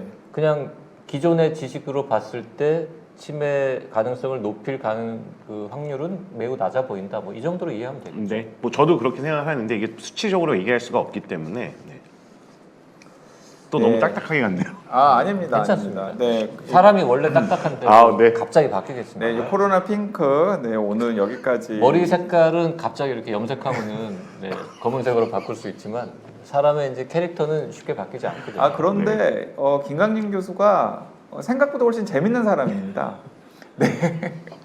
그 오늘 이 답변하는 모습만 보고서 좀 답답한 사람이구나라고 생각하시지 말고 훨씬 더 재밌는 사람이다. 다음 코너에서 조금 더 재밌는 모습 보여줄 네. 걸로 기대하고 있습니다. 네, 이제 네. 코로나 핑크 이야기 마무리하고요. 이제 지금부터 코가 따끔한 시간을 가져볼까 하는데요. 현재 고위험군이 아니면 여기서 고위험군은 60세 이상의 고령자 그리고 50대 중에서 기저질환을 가진 분들이 아니면 신속 항원 검사를 먼저 하게 되어 있습니다.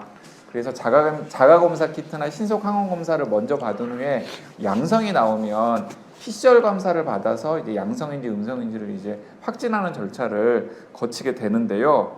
자, 이거 헷갈려 하시는 분들 많더라고요. 자가검사 키트와 신속 항원 검사 같은 거냐 다른 거냐?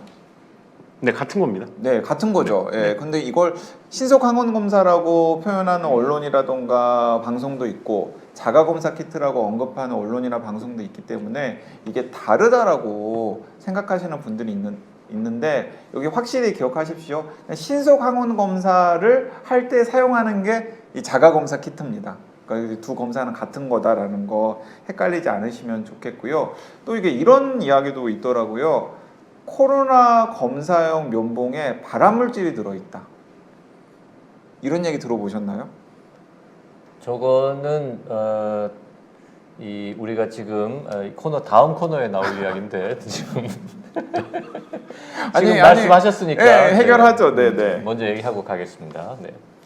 뭐 그런 소문은 들었는데 뭐 그럴 리가 있겠습니까? 근데 저는 뭐 전혀 사실 무근이라고 생각하고요. 면봉이라는 거가 뭐 화학 물질이 들어있으니까 그것 때문에 뭔가 뭐 이해가 이상할 수 있겠다 뭐 이런 오해하실 수 있는데 우리나라에서 나오는 대부분의 제품은 다 식약처를 통해서 안전성 검증을 하고 그 안에 있는 물질에 대한 성분 분석을 다 끝낸 상태에서 나오는 거기 때문에 확률적으로 저 안에 무슨 발암 물질이라든지 유해 물질이 들어있을 확률은 정말 뭐 100만 분의 1도 안 될 것 같습니다. 그 보통 우리가 그 귀 후비고 이렇게 물 닦을 때 쓰는 면봉, 네. 그러니까 100개씩 파는 그 면봉이랑 지금 검사할 때 쓰는 면봉이랑 그 같은 겁니까? 아니 전혀 다르죠. 다르죠? 사실은 네, 일반 면봉하고는 다르게 저희가 흔히 이야기하는 샘플 채취라고 해서 이제 코에 있는 점액이라든지 점막이라든지 이런 것들을 채취를 해야 되기 때문에 당연히 일반적인 면봉과는 전혀 다른 그런 전혀 다르다기보다는 특수한 코팅이라든지 약품 처리를 하게 돼 있고요. 그러한 약품이 무슨 발암 물질이나 이런 것들은 전혀 근거가 없는 얘기입니다. 네, 알겠습니다. 그 뒤에 이제 코로나 가짜썰 관련해 가지고 팩트 체크하는 시간이 있는데 이제 자가 검사 키트랑 관련이 있는 거여 가지고 먼저 가져와 봤고요. 그 두 분은 자가 검사 키트 이용해 보셨어요? 김강진 교수는 당연히 해 보셨을 테고. 네. 해봤습니까? 네. 왜? 병원에서 계속 하라고 시킵니다. 아, 얼마나 자주 하고 있습니까? 지금 일주일에 한 번씩 합니다. 네. 아, 일주일에 한 번씩. 병원에서 이게 저희는 키트를 계속 주시니까요. 아니 그 세브란스 병원 그냥 PCR 검사 해주지 그걸 또 굳이 또 아니요, 근데 저희 병원에 오는 환자분들이 PCR 검사를 위해서 입원하기 전에 해야 되는 그 수요가 너무 많아지니까 아. 이거를 병원에서도 다 충족하기가 어렵습니다. 그러니까 이제 의료진은 PCR 검사를 하기에는 조금 순위가 후순위로 밀리니까 그러니까 예, 자가 검사 키트를 이제 정기적으로 하는 거군요. 그러니까 무증 상황인데 불구하고 어쨌든 의료진들은 노출이 됐을 때 김대중 교수님처럼 아까 걱정하셨잖아요. 근데 환자분한테 무증상이면은 자가 검사 키트로 검사를 하더라도 거의 위험성이 많이 나올 네, 가능성이 맞습니다. 있는데. 근데 모두를 다 PCR 검사를 할 수는 없으니까. 네. 김광준 교수는 지난 2년 동안 PCR 검사는 몇 번이나 당했습니까? 아, 이게 제가 좀 특수한 사실 상황인데 저는 이제 아시겠지만 이제 국가대표팀 축구 주치를 하고 있으니까 아, 그 네, 좋습니다. 그렇죠. 네. 예, 그런 얘기 좋습니다. 좀 자랑 좀 하십시오. 아, 이거 자랑이 그- 아니라 그것 때문에 코를 엄청나게 이제 PCR 검사를 대한민국 했죠. 축구 국가대표팀의 주치가 여기 김강진 교수입니다. 그리고 축구 선수들을 대할 때는 지금 화면에 나오는 것보다 훨씬 더 재밌습니다. 그 심지어 축구 대표팀이 A 매치 하러 원정 갈 때 가끔 같이 따라갑니다. 네.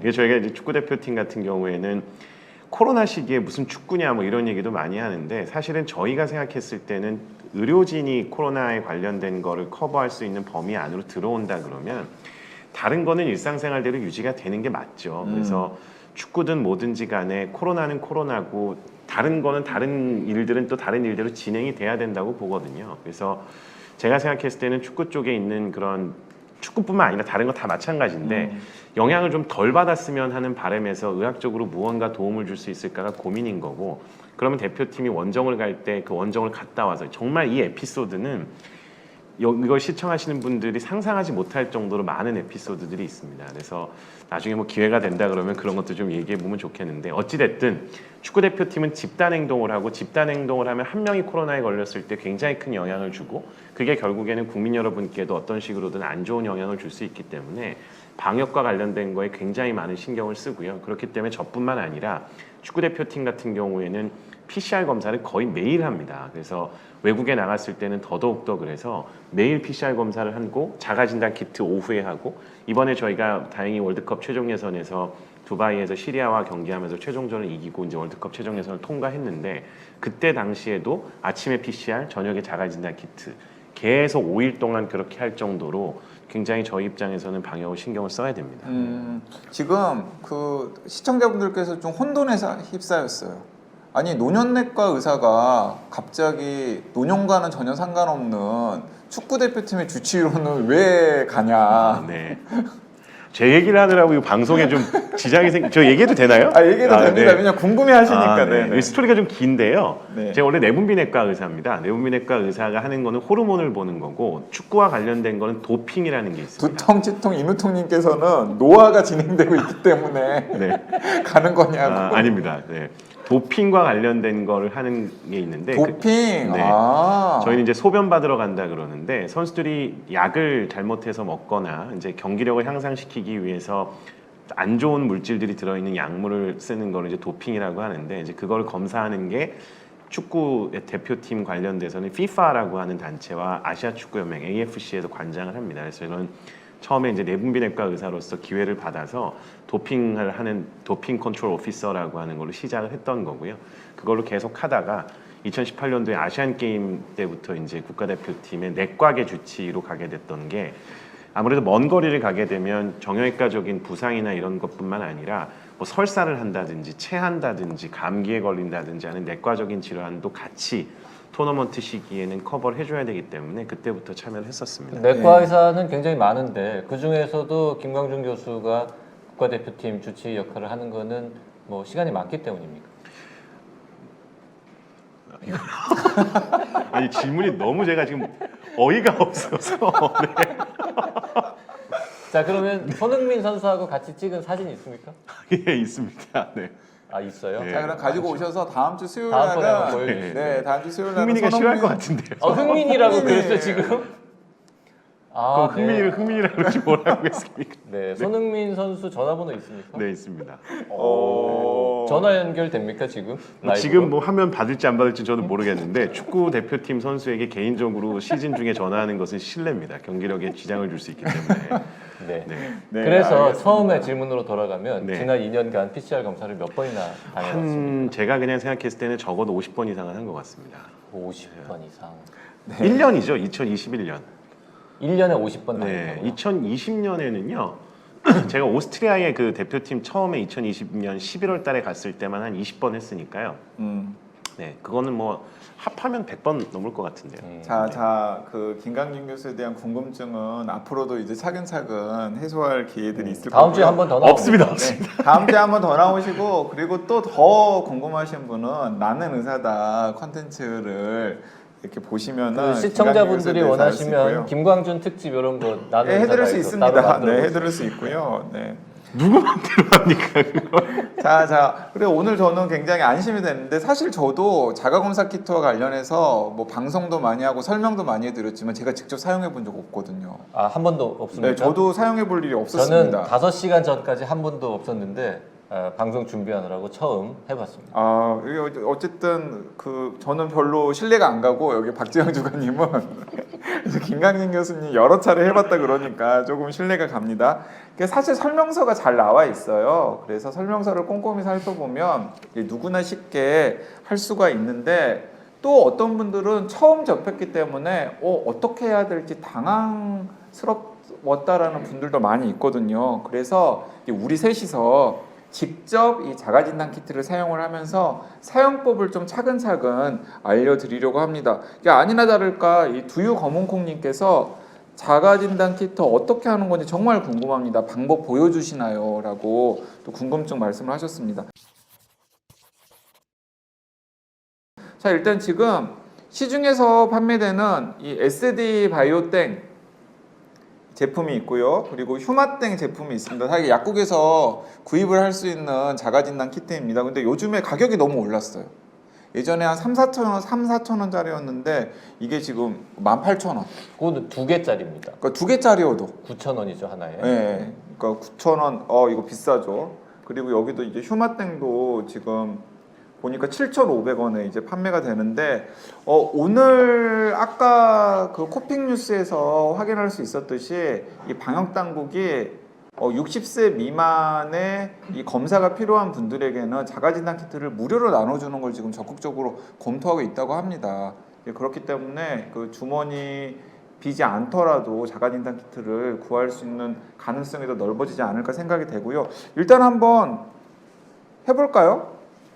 이게 지금 이제 소분해가지고 지금 가지고 온 건데 아, 이것도요. 지금 이렇게 비닐봉지에 하나씩 담아서 파는 거는 사실은 불법입니다. 근데 이제 요즘에는 이제 그 시중 약국 입장에서는 물량은 없고 찾으시는 분들이 많은데 25개 세트를 그냥 한 분한테 다 주는 것보다는 조금 탈법을 하더라도 소분해가지고 그냥 여러분들에게 주는 게 낫겠다라고 판단을 해서 이렇게 사용 설명서까지도 다 따로 복사해서. 담거나 복사를 해가지고 이렇게 소분을 해서 판매를 해 왔다고 합니다. 네. 자, 일단은 여기 보니까 이게 지금 한 번 하는 용도죠. 그렇죠. 네. 한 번 하는 용도고요. 그리고 지금 이게 면봉입니다. 자, 이게 면봉입니다. 이제 여기까지는 아, 그걸로 테스트 할 건가요? 이게 어느 회사 제품이죠? 이게 휴마땡 제품입니다. 저는 저 SD 바이오 제품으로 실습을 했는데 다른 회사 제품을 주면은 제가 할 줄 모르는데. 아니 뭐가 다르겠습니까? 네. 아니 그 브랜드마다 사용법이 다릅니까? 김강진 교수님. 원리는 똑같겠죠? 시청자 여러분 죄송합니다. 제가 진짜 똑같습니다. 네. 좀 부끄럽네요. 아니, 어떤 분들은 되게 친근하게 느끼실 겁니다. 서울시가 싫어합니다. 네. 아니 사실은 저도 PCR 검사는 몇 번 받아봤지만 네.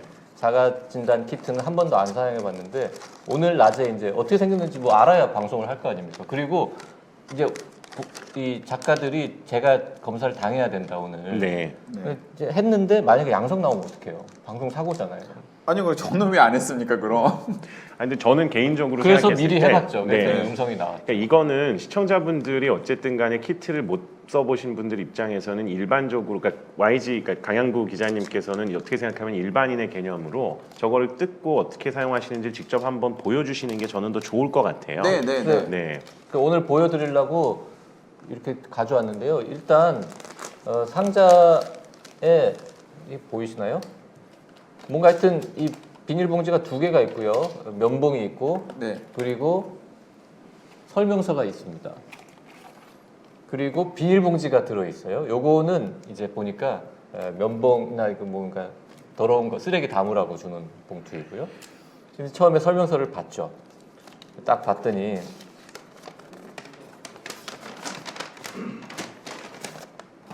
이렇게 복잡하게 이케아 가구 조립하는 것처럼 굉장히 복잡하게 적혀 있지만 뭐 생각보다 간단하더라고요. 네. 네. 제일 중요한 건 이제 검사 전에 손을 깨끗하게 네. 씻어라. 저는 좀 전에 씻고 왔고요. 그 다음에 전문가께서 그 다음 단계를 설명해 주시죠. 그 이제 저희가 백신 접종처럼 주사를 맞는 거 이외에 검사를 하는 거는 사실 얼마든지 직접 하실 수 있습니다. 근데 이거를 왜 자가진단 키트를 그동안에 많이 못 썼었냐면 기본적으로 PCR 검사와 자가진단 키트의 정확성에 차이가 생기게 되는데요. 이건 이제 이유가 두 가지입니다. 첫 번째는 PCR 검사라는 건 증폭을 하기 때문에 한 번 검체를 가지고서 그냥 끝내는 게 아니라 그걸 계속 저희가 유전자 증폭을 통해서 미량에 있는 바이러스 혹은 그 유전자를 늘려나가면서 이제 검사를 하는 진단의 정확도를 높일 수 있거든요. 그러니까 그러려면 근데 기계가 필요한 거죠. 그러니까 그렇게 하면 너무 오래 걸리고 비용도 발생하고 편하게 할 수가 없으니까 그냥 바이러스 자체를 검출하는 거를 하게 되면 당연히 편하긴 한데 증폭을 하지 않았으니까 미량의 바이러스 같은 경우에는 안 나오게 되니까 이게 결국엔 양성임에도 불구하고 음성으로 나오는 위음성의 확률이 높아지는 문제가 있습니다. 그래서 신속항원 검사를 정확성을 따져야 되는 시기에는 어쩔 수 없이 못하는 건데 지금처럼 많은 환자분들이 생기는 상황에서는 PCR 검사를 다 하기도 어렵고 비용적인 측면뿐만 아니라 시간적으로도 너무 오래 걸리니까 감염자가 나타나는 데 걸리는 시간이 계속적으로 기하급수적으로 짧아지는 상황에서는 PCR 검사를 하고 하루를 기다리게 하는 게 오히려 더 문제일 수도 있거든요. 그러니까 10분에서 15분 만에 빨리 진단을 해서 괜찮은지 안 괜찮은지 알고 그게 비록 부정확하더라도 하루를 정도를 기다려가지고 그 사이에 막 돌아다니게 되는 것보다는 나을 것 같다는 판단도 하는 거고요. 그래서 어찌됐든 간에 신속항원 검사는 정확도는 떨어지지만 편하게 할 수 있는 장점이 있습니다. 근데 문제는 편하게 하다 보면 결국에는 정확도가 더 떨어지는 이제 문제가 있죠. 그게 이 방법 자체의 문제도 있지만 이걸 하는 사람이 제대로 안 했을 때가 더 큰 문제입니다. 이걸 이제 표준화의 문제라고 저희가 얘기하는데 샘플을 채취하는 과정을 정확하게 하지 못하시면 결국에 병원에서 전문가들이 하는 거에 비해서 정확도가 떨어질 수밖에 없어서 이런 방송을 통해서 어떻게 자가진단 키트를 활용하는 게 정확한 방법인지를 한 번 정도는 보시는 게 좋을 것 같고요. 설명을 들으셨던 것처럼 키트에는 구성품이 딱 있습니다. 근데 이 구성품을 보시게 되면 첫 번째는 저희가 코 안에 넣어야 되는 저희 흔히 면봉이라는 게 있고요. 네. 자, 물건 보면서 설명을 물건 네, 보면서 네. 면봉이라는 게 이제 있고요. 면봉. 그 지금 박재영 주간 같은 경우에는 SD 바이오땡 그리고 저는 휴마땡 다 약국에서 구매할 수 있는 자가진단 키트입니다. 이게 면봉 이게 제품마다 면봉의 크기가 좀 면봉 달라요. 길이가 네. 굉장히 다르네요. 네, 네, 긴 네. 것도 있고 짧은 것도 있고. 그러니까 이건 지금 혼자서도 길게 넣을 수 있을 가능성을 염두에 두고 휴마땡은 이렇게 길게 한 거겠죠? 이건 되게 중요한 부분을 지금 방송에서 보여주시는 건데요. 네. 이 길이가 다르다라는 것도 큰 차이입니다, 사실은. 왜 그러냐면 일반적으로 저희가 이제 코에다 넣는 그 면봉은 부러지기가 생각보다 쉽습니다. 그리고 이건 부러뜨려야 되거든요. 부러뜨리게 되기 때문에 콤이 이렇게 파여 있어서 너무 긴 거를 썼을 때는 그냥 코를 후비다가 이렇게 부러지는 경우가 있습니다. 그래서 이물질이 안에 들어가는 경우도 있기 때문에 개인적으로는 조금 짧은 게 더 안전하다라고는 생각을 짧은 하고요. 게 더 안전합니까? 예, 근데 반대로 부러지지 않을 정도로 기술이 좋은 경우에는 깊게 넣는 게 더 정확도가 높아지니까 긴 게 더 낫죠. 그러니까 이게 일장일단이 있는 겁니다. 하지만은 개인이 그 아무리 재주가 좋아도 이렇게 길게 깊숙이 넣기는 힘들 것 같아요. 네. 근데 원칙적으로는 저희가 코 안에 원래 PCR 검사 해보신 분들도 아시겠지만 코피 났다고 얘기하시는 경우도 있고 코 안쪽으로 들어갔을 때 막 찡하고 눈물 날 정도라고 얘기하는데 이제 이게 결국은 코 안쪽에 후비강이라고 하는 곳을 건드리기 때문에 그렇거든요. 근데 원래는 거기에서 바이러스가 제일 많이 증식을 하고 바이러스가 증식하는 거를 쉽게 채취하면서도 정확도를 높일 수 있는 곳이 그곳이기 때문에 거기서 검사를 하는 겁니다. 그러면 이쪽에 있는 바이러스와 코 안쪽에 있는 바이러스의 양의 차이가 있으니까 깊숙이 찔렀을 때의 바이러스 검출 가능성이 더 높은 거고요.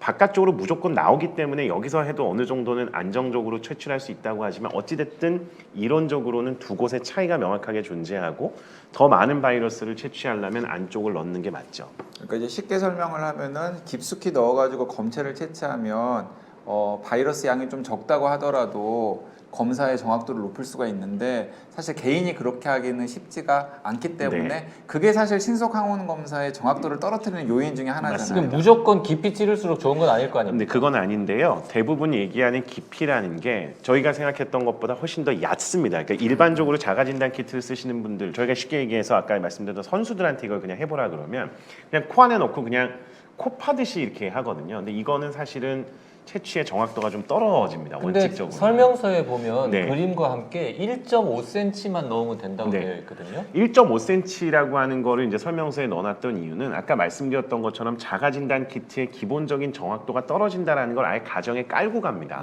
그렇기 때문에 정확도를 더 높이기 위해서 안쪽에 찔러서 사용자의 불편감을 유발하는 것보다는 그냥 많은 사람들이 쉽게 하려고 하는 검사의 취지상 더 깊게 넣었을 때나 이 정도에서 넣었을 때나 정확도에 있어서 본인들이 판단했을 때는 큰 차이가 없거든요. 그러니까 식약처의 허가를 받을 때 안내문에는 이렇게 나갑니다. 그러니까 아프기 전에 적당히 넣고 그냥 1.5cm 휘휘 지어서 뽑아도 되는 거죠. 네, 물론 이렇게 아파야 됩니까? 꼭? 말씀드렸던 것처럼 제대로 넣으면 아무리 깊게 넣어도 안 아픕니다. 근데 이제 잘 모르시니까 깊게 넣었을 아니 때 당연히 통증이 그렇겠죠. 느껴지죠. 네. 제대로 넣으면은 네. 이렇게 깊숙이 들어갈 테니까. 자 그러면 저는 제 손으로 해보고 네. 자, 김광준 교수의 손으로는 강양구 기자의 코를 최대한 깊이 찔러가지고 근데 아픈지 안 아픈지 다 한번 같이 확인해 보도록 다 하죠. 자기가 각자 하는 걸 하면 좋겠고요. 네. 다 각자 하는 걸 하면 좋겠고. 자 이제 구성품에 이제 면봉만 설명을 했는데 다른 게 있어요. 오히려 다른 게 생소한 것들이 몇 개 더 네. 있습니다. 일단 기본적으로 그 임태기 같이 생긴 뭔가 이렇게 디바이스가 하나 있고요. 이게 이제 테스트기죠. 네. 테스트기. 네. 그리고 뚜껑이 담겨 있는 약간의 액체가 담겨 있는 시험관 같이 생긴 네. 게 네, 하나가 구성품은 다 똑같습니다. 이게 브랜드가 달라도 그리고 뭔가 이렇게 뚜껑이 있습니다. 이건 네, 나중에 막을 수 캡 있는. 막을 네. 수 있는. 그리고 먹으면 안 되는 게 하나 들어 있습니다. 실리카겔 방습제. 여기는 실리카겔 없는데. 거기 있잖아, 거기. 여기 실리카겔이 있네요, 여기. 그래서 이제 실리카겔은 빼고 이제 뚜껑하고 시험관하고 이 검사 키트, 면봉 이렇게 네. 구성되어 있는데 순서가 보니까 일단 용감하게 이 액체가 담겨 있는 용액의 뚜껑을 딱 여는 게 먼저 네, 들어가요. 일단은 네. 이걸 제거를 해야 됩니다. 보통은 이런 게 맨 마지막인데 이걸 딱 열더라고요. 그리고 이제 먼저 좀 더 말씀을 드리면 이런 거를 하시기 전에 처음에 얘기하셨던 것처럼 손을 깨끗이 씻는다고 이제 얘기를 드렸잖아요. 네. 그만큼 중요한 게 하는 장소를 깨끗하게 치우시는 게 좋습니다. 그래서 저희는 어쩔 수 없이 지금 방송을 하고 있으니까 이런 뭐 원고라든지 이런 게 있다 보니까 그런데 원래는 이렇게 아무것도 없는 책상에서 준비하신 다음에 진행하시는 게 좋고요. 자, 근데 이제 이렇게 뚜껑을 열었거든요. 네. 그러면 이걸 어디다 둬야 되는데 둘 곳이 마땅치 않잖아요. 고정할 근데 여기 때가 있습니다. 이 상자에 보니까 이게 구멍을 탁 뚫어가지고 이렇게 놓을 수 있는 이렇게 준비가 되어 있습니다. 그 회사 제품도 있어요? 저는 준비가 안 돼 있는데. 없어요? 이거 휴마땡은 준비가 안 되어 있습니다, 지금. 잘못했네. 아니 고정대가 있어요. 이 회사는 없다니까. 네, 휴마땡 같은 경우에는 그냥 고정대가 하여튼- 없는 것 같은데요. 네. 이렇게 조그만 구멍 같은 거를 좀 있으면 이렇게 일단 두고요. 네. 그 다음에 이제 면봉을 뜯어서 뭐 아시겠지만 면봉은 한쪽에만 이렇게 이 손뭉치 같은 게 묻어 있으니까 이쪽으로 뜯지 마시고 반대편으로 뜯으셔야겠죠. 그러니까 지금 박재훈 중관님이 말씀하신 것처럼 이 면봉을 그러니까 뜯을 때부터 주의가 좀 필요합니다. 첫 번째는 아까 말씀드린 것처럼 이게 쉽게 부러지기 때문에 부러지지 않도록 끝에 쪽을 잡고 하셔야 되고요.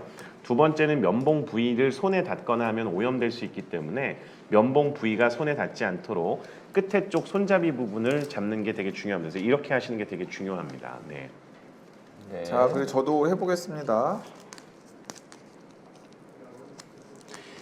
그 고정대가 있어요. 네. 예, 근데 지금 이게 지금 소분해가지고 아. 하는 것이기 때문에 아. 고정대가 없는 것 같아요. 네, 네. 네, 네.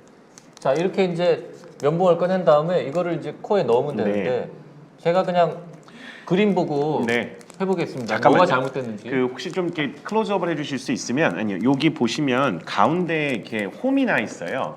보이시나요 시청자분들? 아, 요거까지는 안 제가 보이실까요? 해볼게요. 네.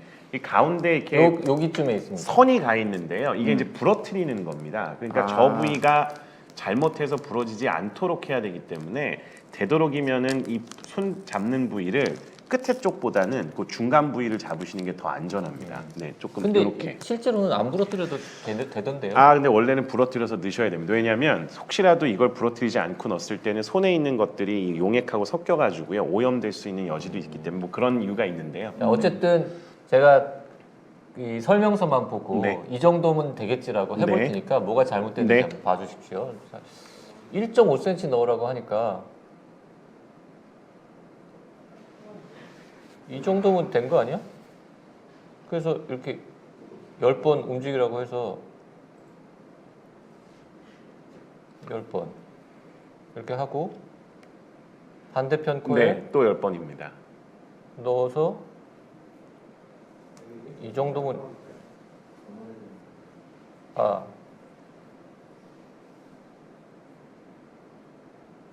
10번 네, 된 거예요? 여기- 하나도 안 아프거든요. 안 아프시죠? 저도 한번 해볼까요? 네, 저도 비춰주십시오. 여기 이제 중간을 경쟁이야. 아니 여기 중간을 잡으라고 되어 있네요. 그리고 여기도 똑같이 1.5에서 2cm 가량 넣으라고 합니다. 넣겠습니다. 네, 이 정도 됐나요? 더 넣어야 될 것 같은데? 그래서 원래 저희가 나는 사다를 찍었으면 저걸 다 줄자로 쟀을 겁니다. 네, 근데 지금 서울시 방송이라서 그렇게 못 하고 있고요. 네, 5번. 지금 이제 방송 보시는 분 이쪽도? 느끼셨겠지만 그 TV 흔들리는 게 보이실 거예요. 휘는 게. YG께서 이제 하시다 보면 해보시겠어요. 이제 네, 휘잖아요. 네. 저러다가 부러지는 경우도 있기 때문에 되도록이면 거울 같은 걸 보면서 이렇게 네, 부러지지 않게 지금 하시는 저는 게 지금 좋습니다. 앞에 지금 제 화면을 보고 지금 하고 있습니다. 화면을 보면서 자가진단 키트를 할 줄은 몰랐는데, 네 지금 이렇게 해서 저도 이제 한 10번을 했습니다. 이제 원래는 이렇게 그러니까 살짝 눈물이 나네요. 네. 그럼 정상인 거죠. 눈물이 살짝 나면. 네, 나는 뭐- 눈물 안 났는데. 네. 눈물 안 났는데요? 원래 눈물이 없어요. 잘 안 울어요 드라마 볼 때. 네, 꼭 눈물이 나야 될 이유는 없고요. 말씀드렸던 것처럼 저희가 이제 연구계라 자꾸 어려운 얘기해서 죄송합니다. 그러니까 입안에 보시면 입안 천장이 있지 않습니까? 입 천장 뒤편으로 가면 저희가 이제 비강이라고 하는 게 있는데 코 쪽으로 해서 그 비강을 건드리는 게 사실은 제일 정확합니다. 근데 그렇게 되면 자극이 되면서 아프고 찡하고 눈물이 나기도 하는데 그러니까 저는 지금 제대로 지금 건드리는 들어간 거죠. 거고요. 네. 그러니까 이제 YG께서는 설명서대로 그냥 코에서 이제 한 건데 이 차이가 과연 어느 정도 날 거냐? 사실은 그거는 자가진단 키트에서는 알 수가 없습니다. 왜? 그걸 가지고 조사해 본 적은 없으니까요. 하지만 일반적으로 이야기하는 검체 채취의 정확한 시술을 위해서는 코끝까지 집어넣는 게 맞고요. 그러면 이게 면봉을 보시면 이렇게 면봉에 하얗게 보이는 면봉이 있거든요. 그럼 이게 1.5cm가 이 끝에서부터 1.5cm인지 아니면 이 맨 밑에서 1.5cm인지를 생각을 해야겠죠. 원칙적으로는 맨 밑에 있는 쪽에서를 안쪽으로 집어넣었을 때 1.5cm를 해야 되는데 그냥 끝에서부터 1.5cm 하면 그냥 코 안쪽 겉에 부분만 섞게 되잖아요. 그래서 그런 부분들도 사실은 고려를 해야 되는데 일반적으로 나와 있는 키트의 안내문에는 그런 내용까지 써 있지는 않으니까 지금 설명서의 그림만 보면 이 맨 끝부분이 네. 1.5cm만 들어가면 충분한 것처럼 그려져 네. 있는데 실제로는 조금은 더 들어가야 된다. 그렇습니다. 저희가 이야기할 때 정확도를 높일 때는 그런데 처음부터 말씀드렸던 것처럼 이 자가진단 키트는 그런 정확도를 기대하고 만든 게 아닌 겁니다. 목적이 편하게 쓰시고 쉽게 할 수 있도록 만든 거기 때문에 정확도를 희생하더라도 지금 YG께서 하신 것보다는 JYP가 아니 박재영 주관님이 하신 것처럼 하는 게 일반 분들에게는 더 쉬운 거죠. 네. 자, 어쨌든 요렇게 이제 코를 양쪽 콧구멍에 넣어서 10번씩 흔들고 나면 네. 곧바로 요 시험관에 넣어야 네. 되는데 지금 설명을 너무 길게 해가지고 죄송합니다. 네. 오랫동안 이렇게 들고 있었거든요. 네. 이렇게 한참 들고 안 있어도 됩니다. 안 됩니까? 안 네, 돼요? 안 됩니다. 네. 아, 그럼 바로 넣어야 됩니다. 바로 넣으셔서 10번을 또 휘저어야 이 안에서 채취된 것들이 그러면 용액에 녹죠. 예를 들어서 저처럼 어떻게 하는지 잘 몰라가지고 옆에서 일단 누가 저는 말 지금 저는 지금 시켜가지고- 휘젓고 있습니다 지금. 네. 말 시켜가지고 오래 들고 있었어요. 그럼 다시 넣어도 돼요? 아닙니다. 그것도 역시 검체가 이제 오염이 되거나 다른 거에 의해서 노출된 다음에 아. 문제가 생길 수 있으니까. 그러면 네. 일단 그 다음 단계로 넣겠습니다. 넣으면 일단 한번 해보겠습니다. 이렇게 넣고 그 다음에 이제 또 이렇게 휘휘 저으라고. 여기 이제 10번 10회 저으라고. 이상 휘저으라고. 네. 3, 4, 5, 6, 7, 8, 9, 10 충분히 이렇게 충분히 네. 휘저으라고 되어 있고요. 그 용액 양이 생각보다 적어요. 네, 적네요. 네, 그래서 용액 양이 적기 때문에 이 용액에 닿는 부위가 생각보다 얕습니다. 그래서 나중에는 여기 이 휴마땡 제품 같은 경우는 손으로 이렇게 약간 누르라고. 네. 네. 지금 저 다른 회사 제품도 제일 처음에 이해가 안 됐던 부분이 꺼낼 때 쥐어 짜내면서 꺼내라고 되어 있는 거예요. 그래서 뭐 어디를 쥐어 짜라는 이게 거지? 검체를 그랬더니 최대한 이렇게 짜라고. 네, 이게 네. 이 플라스틱 이 시험관 같은 거를 이렇게 짜내가지고 네, 네, 네. 용액하고 아마 면봉 끝이 최대한 많이 닿게 네, 하는 네, 뜻인 것 네. 같아요. 그런 것 같습니다. 이렇게 눌러서 짜내면서 요거를 꺼내서 이거 폐기물 봉투에 네, 꺼내서 요거는 이제 버리면 되고요.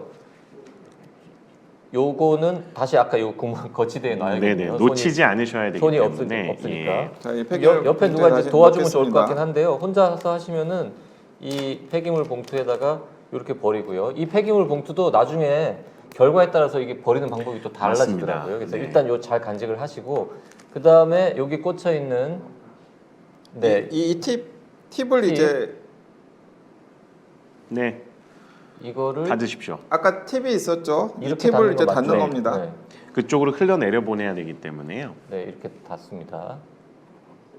아, 근데 이걸 이렇게 보니까 되게 어려우시겠네요. 아니 처음에는 어려웠다니까요. 네. 제가 지금 두 번째 하는데도 자꾸 설명서를 보면서 하는데 네. 이렇게 이제 뚜껑을 닫아요. 그러면 이 뚜껑에 뾰족한 부분이 사실 알고 보니까 빨대였더라는 네. 거죠. 그래서 요거를 이 테스트기에다가 이걸 이제 좀 보여드려야 되지 않나요? 어디에다가 이걸 한 방울 떨어뜨릴지, 세 방울 정도를 네. 떨어뜨릴지. 세네 방울 동그랗게 표시되어 있는 곳이 있습니다. 네, 네. 여기 왼쪽에 있죠. 예, 동그란 데다가 이렇게 해가지고요. 아, 예, 지금 넣으시면 안 됩니다. 네. 지금 넣으면 안 된다고요? 네. 왜? 짜셨나요, 충분히? 네, 짰죠? 아까 다 짜셨어요? 네, 네. 네, 네.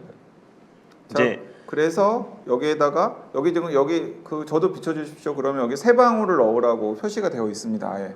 세 방울에서 보통 5방울입니다. 어떤 회사 거는 네 방울이라고 적혀 있는. 자 그러면은 짜서 뭐 넉넉하게 넣죠. 예, 뭐. 네. 짜서 볼까요? 저 세 방울, 네 방울.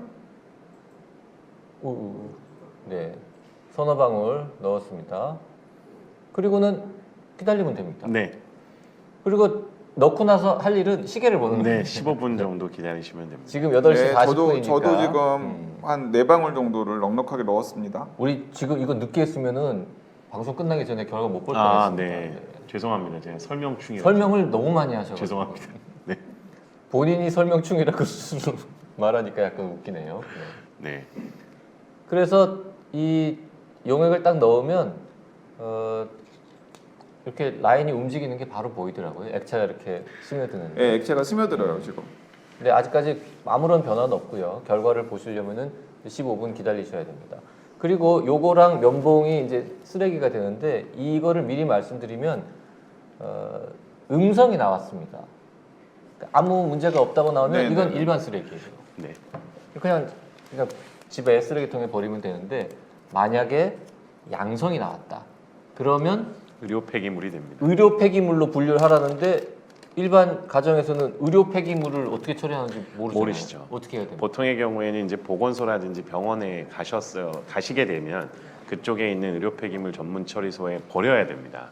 병원에 가시면은 그런 처리하는 공간이 따로 있거든요. 자 그런데 또 헷갈리실 것 같아요. 왜냐하면 처음에 이제 용액이 스며드는데 휴마땡 제품은 처음에 용액이 스며들 때 이 하얀색 그 시험지가 약간 붉은색으로 변해요. 그러니까 붉은색으로 변하는 걸 보고서 이거 문제 있는 거 아니야라고 깜짝 놀라실 네. 분들이 있을 것 같습니다. 그러니까 이거 자체는 그냥 용액이 스며드는 과정이고요.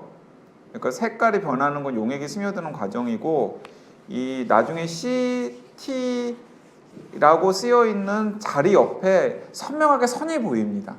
이제 그 선이 보이느냐 안 보이느냐가 중요하다라는 것 근데 말씀드리고 싶습니다. 우리는 잘 지금 모르는데 임신 테스트기를 써보신 분들은 아시겠죠? 바로 이해하시더라고요. 네, 바로 이해하시겠죠. 원리 모양이 똑같기 네. 때문에. 조금만 더 부연 설명을 드리면 이제 CT가 있는데요. C라는 데 선이 무조건 나와야 됩니다. C라는 데 선이 안 나왔다 그러면 이건 이상한 겁니다. 불량품이죠. 네, 불량품. 그래서 검사 결과를 신뢰할 수가 없는 거니까요. C에 무조건 선이 나와야 되고요. C는 뭐의 약자입니까? 컨트롤입니다. 컨트롤. 그래서 T는 뭐의 약자입니까? T는 저도 정확하게 테스트겠죠. 모르겠습니다. 저도 그것까지는 안 해봐서 제가 임신을 해본 적이 죄송합니다. 아니 뭐 본인은 당뇨병에 걸려봐서 당뇨 환자 봅니까? 네. T는 또 테스트 아닐까요? 테스트겠죠? 네, 아마도. 네. 그래서 C에 무조건 나와야 되고요. C에 나오지 않으면 이건 잘못된 거다. 그게 1번이고요. 두 번째는 T까지 나오면 이건 양성입니다. 그러니까 양성이라는 게 테스트 바이러스의 맞습니다. 근데 네. C가 대조선이고 T가 시험선이니까 컨트롤 테스트겠죠. 네. 두 가지가 나오면 이건 이제 양성으로 보는 거고요. 하나만 나와서 C만 나왔다 그러면 그때는 이제 음성이니까. 근데 문제가 15, 없죠. 20분이 안 지났지만 저는 결과가 그냥 선명하게 나왔습니다. 아니에요. 더 기다려봐야 됩니다. 근데 너무 보니까 선명한데요? C 라인은 금방 나오고 네. T는 약간 한참 기다려야 약간 늦게 됩니까? 나타나는 뭐 경우도 있다고 하더라고요. 실제로 양성인 경우는 좀 더 기다려 보시면 어떻게 되냐면 서서히 시간이 지나면서 처음에 C 라인이 나올 때도 서서히 생기면서 이렇게 선명해지거든요. 그렇죠. 동시에 CT 라인이 다 나옵니까? 아닙니다. 이게 그건 사람마다 다 다른데요. 케이스를 보시면 T도 비슷하게 C처럼 나오다가 딱 끊기는 경우가 있고요. 굉장히 선명하게 T가 나오는 경우가 있고 이런 경우가 좀 있거든요. 그러면 확진 판정을 처음에 받을 때, 그러니까 초기일 때, 그리고 확진 판정을 받고 나서 시간이 지나서 이제 격리가 면제될 때쯤 되면 이 반응이 되게 희미해집니다. 근데 실제로 이걸 동시에 PCR을 해보면, 그러니까 저희 흔히 병원에서 하는 거나 보건소에서 하는 PCR 검사를 해보면요. 선명해도 PCR은 양성으로 나옵니다. 그러니까 선명하지 않아도 그러니까 이게 얼마나 이제 정확도가 좀 떨어지는지는 그걸 보고 좀 알 수가 있죠, 사실. 네. 하여튼 뭐 정확하진 않습니다만 네. 현재 여러 가지 상황상 이거라도 좀 자주 그렇습니다. 해야 될 네. 필요가 있어서 저희가 안내를 하고 있는데 네. 마지막으로 저 제일 중요한 거 어디까지 넣느냐. 네. 진짜 한 번만 더 본인이 한 번만 해보면 안 돼요? 이 정도 넣어야 된다? 네, 면봉 있으면 하나 주시면. 이 키트 말고 그냥 면봉만 아니 이거 네. 이거 있잖아요. 이거. 네. 네, 그냥- SD 바이오 등 제품. 전 음성 나왔는데 제 코에 들어갔던 거 한 번 더 쓰시면 아, 싫습니다. 네. 아무리 말씀하셔도 그건 할 수가 없습니다. 아니 이게 8,000원인데 아까워서 네. 아, 그러면 뭐 면봉 한번 주세요. 네. 아 다른 면봉 있어요? 네 주세요. 주세요, 그냥. 네. 네. 고맙습니다. 아까도 말씀드렸지만 저희가 면봉을 보시면 이렇게 면이 있고 위에 손잡이가 있어서요. 꼭 손잡이 쪽으로 뜯으셔야 되고 손잡이 쪽에 뜯으신 다음에 까투님 현장감 100배라고 감동이라고. 역시 이게 뭔가 몸으로 해야 좋아하시는군요. 네, 선생님 보시면 네, 국가대표팀 주치의가 자기 코에 한번 찔러보도록 하겠습니다. 네. 안에 들어가면서 닿는 거는 사실 큰 상관이 없고요. 말씀드렸던 것처럼 깊숙이 넣습니다. 그래서 이렇게 깊숙이 넣으면 느낌이 들죠. 우리보다 훨씬 네. 깊게 훨씬. 안쪽에 이제 후비강이라는 데가 닿으면 말하면서 간지럽습니다. 그래서 이거 돌립니다. 이때부터.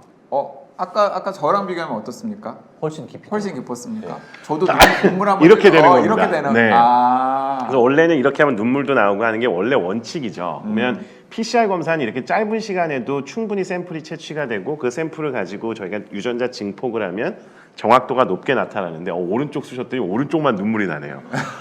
네. 저도- 잠깐만요. 네. PCR 검사들은 많이 다 당해보셨잖아요. 네. 근데 그때는 진짜 눈물 핑 돌잖아요. 네. 근데 그 위치만큼 들어가는 건 아니죠. 그 위치만큼 넣는 겁니다. 원래는요. 원래는 계속 말씀드리지만 그래야 아니, 원래는 어디서 설명서에 적힌 대로 해야지. 제가 처음부터 그래서 아니 근데 말씀을 드렸잖아요. 왜냐하면은 이 설명서는 그 일반 시민들이 네. 전혀 훈련이 안 된 일반 시민들이 그냥 안전하면서도 간편하게 할 수 네. 있도록 하는데 방점이 찍혀 있기 때문에 설명서가 이렇게 되어 있지만 네. 사실 숙달된 의료인들 같은 경우에는 깊숙이 넣을 수 있죠. 네. 아 그러면 PCR 검사도 본인이 스스로 찔러서 할 수도 있습니다. 물론입니다. 난 못하겠던데. 네. 그래서 어쨌든 이게 헷갈리실까봐 지금은 어찌됐든 자가진단 키트의 목적이 빠르고 신속하게 쉽게 하실 수 있도록 하는 거기 때문에 여기 설명서에 나온 내용처럼 안쪽에 JYP께서 그러니까 박재훈 주관님께서 하셨던 것처럼 하셔도 됩니다. 근데 혹시라도 본인이 조금 더 정확한 결과를 얻고 싶다 그러면 아주 조금이긴 하지만 그래도 더 깊이 넣어서 지금 제가 했던 것처럼 코 안쪽까지 받는 느낌을 받으시는 게 좀 더 나을 것 같고요. 그 직접 체험을 해본 제가 말씀을 드리면 약간 눈물 찔끔 날 정도. 네. 그러니까 딱 눈물 찔끔 나요. 그러면은 그래도 그럼 혼자 하는 것 치고 비전문가가 혼자 하는 것 치고는 약간 그래도 깊숙이 넣은 네, 거죠. 물론입니다. 네. 네. 근데 여기 질문이 있습니다. 김광진 교수님 코 자주 찔러도 코 안에 무리는 없나요? 아, 저도 코피가 2번 정도 났었습니다. 진짜요? 실제로 나거든요. 근데 이게 사실 PCR 검사하면서 쓰는 이 면봉만 가지고 코피가 난다는 얘기는 저도 코를 그래서 좀 봤는데 제 안쪽에 코혈관이 안 좋더라고요. 그래서 코피 나셨었던 분들은 실제로 코 자체에 문제가 있는지도 한번 이비인후과에서 검사해 보시면 도움이 될 것 같은데. 그 축구 국가대표팀 선수들은 PCR 검사할 때 네. 누가 찌릅니까? 제가 찌릅니다. 정확하게 하기 위해서. 네. 근데 이제 외국에 가게 되면 외국 기관에서는 저희가 못하게 하는 경우도 있거든요. 그런 경우에는 이제 외국 검사 기관에서 나온 그 검사관이 합니다. 근데 이제 그러면 훨씬 좋아하죠. 왜냐하면 그 검사관들이 우리나라에서 하듯이 정통적으로 하지 않는 국가도 있거든요. 어떤 국가를 특정해서 얘기할 수는 없지만 그래서 정말 이 검사 방법의 표준화에 의해서 검사의 진단 가치가 굉장히 많이 달라진다는 걸 그때 더 느끼게 됩니다. 근데 보통 이 테스트는 여건이 허락이 된다면 하루 간격으로 최소한 2번 정도는 해야 되는 것 아닙니까? 근데 이제 그렇게까지 하기에는 이제 경제적인 효용성이라든지 검사의 어떤 의미가 다를 것 같아요. 아까 말씀드린 것처럼 대표팀에서는 한 명만 나와도 큰 문제가 되고 네. 그럴 경우에는 굉장히 조심을 해야 되기 때문에 아침 저녁으로 이렇게 했었지만 일반인 분들이 그렇게 하신다고 하는 게 현실적으로 가능할 거냐 그리고 그럴 만한 의미가 있느냐는 처해진 상황에 따라 다르겠죠. 네, 지금 역시 몸으로 하니까 반응이 폭발적입니다. 또또님 진짜 깊이 넣네요. 헉. 두통, 치통, 인후통님도 와 진짜 깊이 넣네요. 네. 문지영님 우와. 일구님 기침 눈물이 날 때까지. 또 은하수님 오늘 방송 진짜 너무 유익하고 재밌었다. 현아님도 교수님 최고십니다. 네. 네. 진짜 최고는 아니고요. 그냥 네. 아니 최고 해줘요. 왜 그러세요? 허당인 측면도 많습니다. 오늘 최고 좀 해주세요. 이상한데요 오늘. 국가대표팀 선수 중에 네. 특별히 이렇게 엄살이 굉장히 심하거나 이 검사하는데 막 울고 뭐 이런 친구는 없습니다. 아 국가대표 선수들은 생각보다 굉장히 엄살이 심합니다. 미안합니다. 아까 그 이름 막 부른 선수는 어떻습니까? 아 흥민이요? 흥민. 네. 손흥민 선수는 적절합니다. 아까 이런 댓글도 있었습니다. 네. 흥민이라고 이름만 부르고 전화는 못하는 걸 보니 허세였다고. 전화 한번 걸어볼까요? 친한 굳이 척. 뭐 제가 그런 거를 입증해야 될 이유는 없다고 생각합니다. 네. 지금 점심시간인데 영국은 흥민이한테 실례예요, 형님. 네. 실례죠. 실례죠. 네. 지금 한참 시즌 중이죠.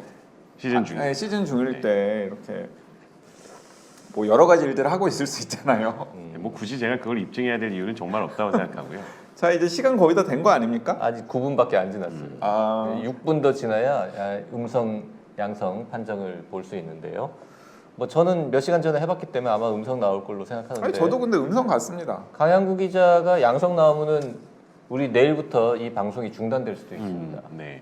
지금 여기 계신 모든 분들이 다 격리되어야 되기 때문에. 그러니까 심지어 그래서 제작진은 아까 그 박재영 주간 음성 나온 걸 갖다 놓을 테니까 혹시 양성 나오면 바꿔치기를 하라고 그런 저는 제가 나름 참 저널리스트인데 그런 거 못합니다. 네.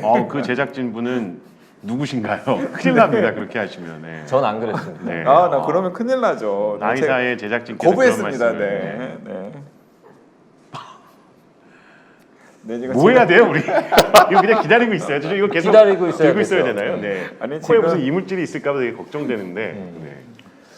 근데 이거 되게 해보시면 어렵다고 느끼시겠지만 그래도 가족분들 중에서 병원에 가시기가 힘든 분들도 꽤 있을 거거든요. 그렇다 그러면 꼭 한 번 정도는 해보시는 게 좋습니다. 네. 자 여기 아, 쓰레기를 맞다. 버리시죠. 네.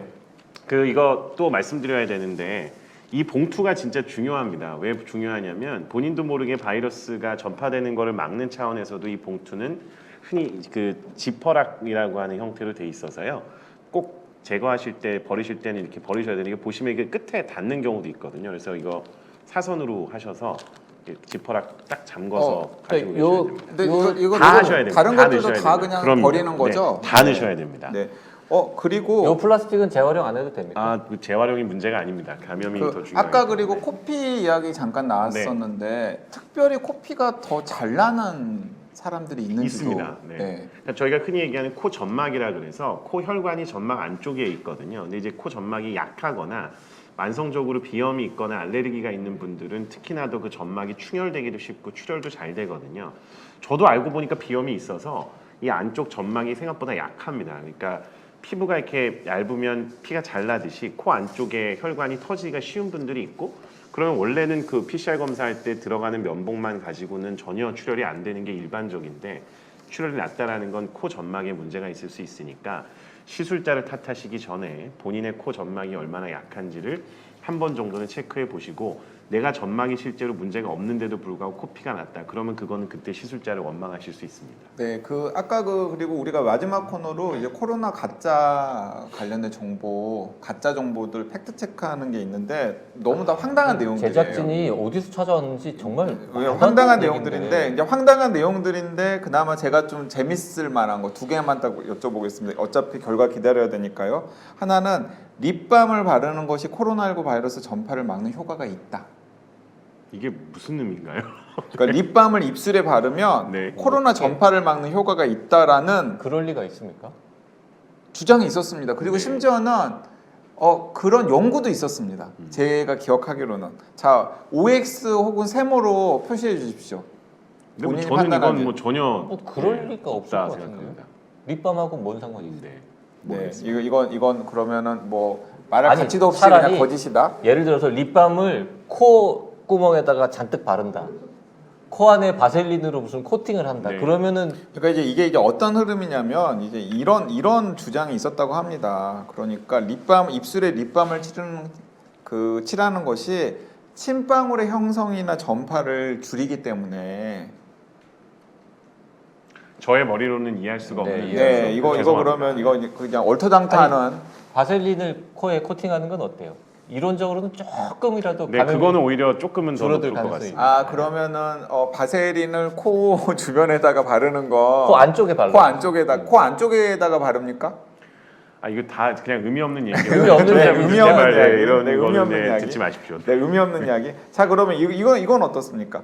백신 접종 후에 이온 음료를 마시면 이상 반응이 덜하다. 이상 반응이 덜하다고 얘기하기는 어려울 것 같고요. 이제 백신 접종을 하시게 되면 기본적으로 코로나 바이러스의 감염과 유사한 상태가 생기죠. 그래서 저희 앞에서 뭐 많이 아실 텐데, 백신 접종하고 몸살 났던 분은 결국에는 코로나 바이러스에 감염됐으면 그만큼 더 심하게 증상이 나타났을 거라고도 얘기하는데, 몸살 감기가 걸리거나 열이 있을 때는 결국 탈수가 되기가 쉽고, 탈수가 되면 전해질이라고 하는 게 몸속에서 이제 불균형이 오기가 쉽거든요. 그러면은 그런 탈수를 막는 데는 도움이 되겠군요. 그렇죠. 자, 그럼 그 제작진이 액션도 해주시랍니다. OX 세모 중에서. 그러니까 O는 이렇게 하고 아니, 세모는 이렇게 하고 O. 이렇게 하라고. 네, 오. 자, 그럼 백신 접종 후에 이온 음료를 마시면 이상 반응이 덜해질 수 있다라는 건 우리 명의 김강진 교수님께서 O라고 하셨습니다. 모든 이상 반응이 그런 건 아닙니다. 네. 네. 자, 그러면 감기 증상이 약간 자, 그럼 완화될 이건 수는 어떻습니까? 이건 어떻습니까? 백신 접종 전후로 커피를 마시는 건 어떻습니까? 그거는 일장일단이 있을 것 같습니다. 네. 왜냐하면 이렇게 커피에 들어있는 성분 중에서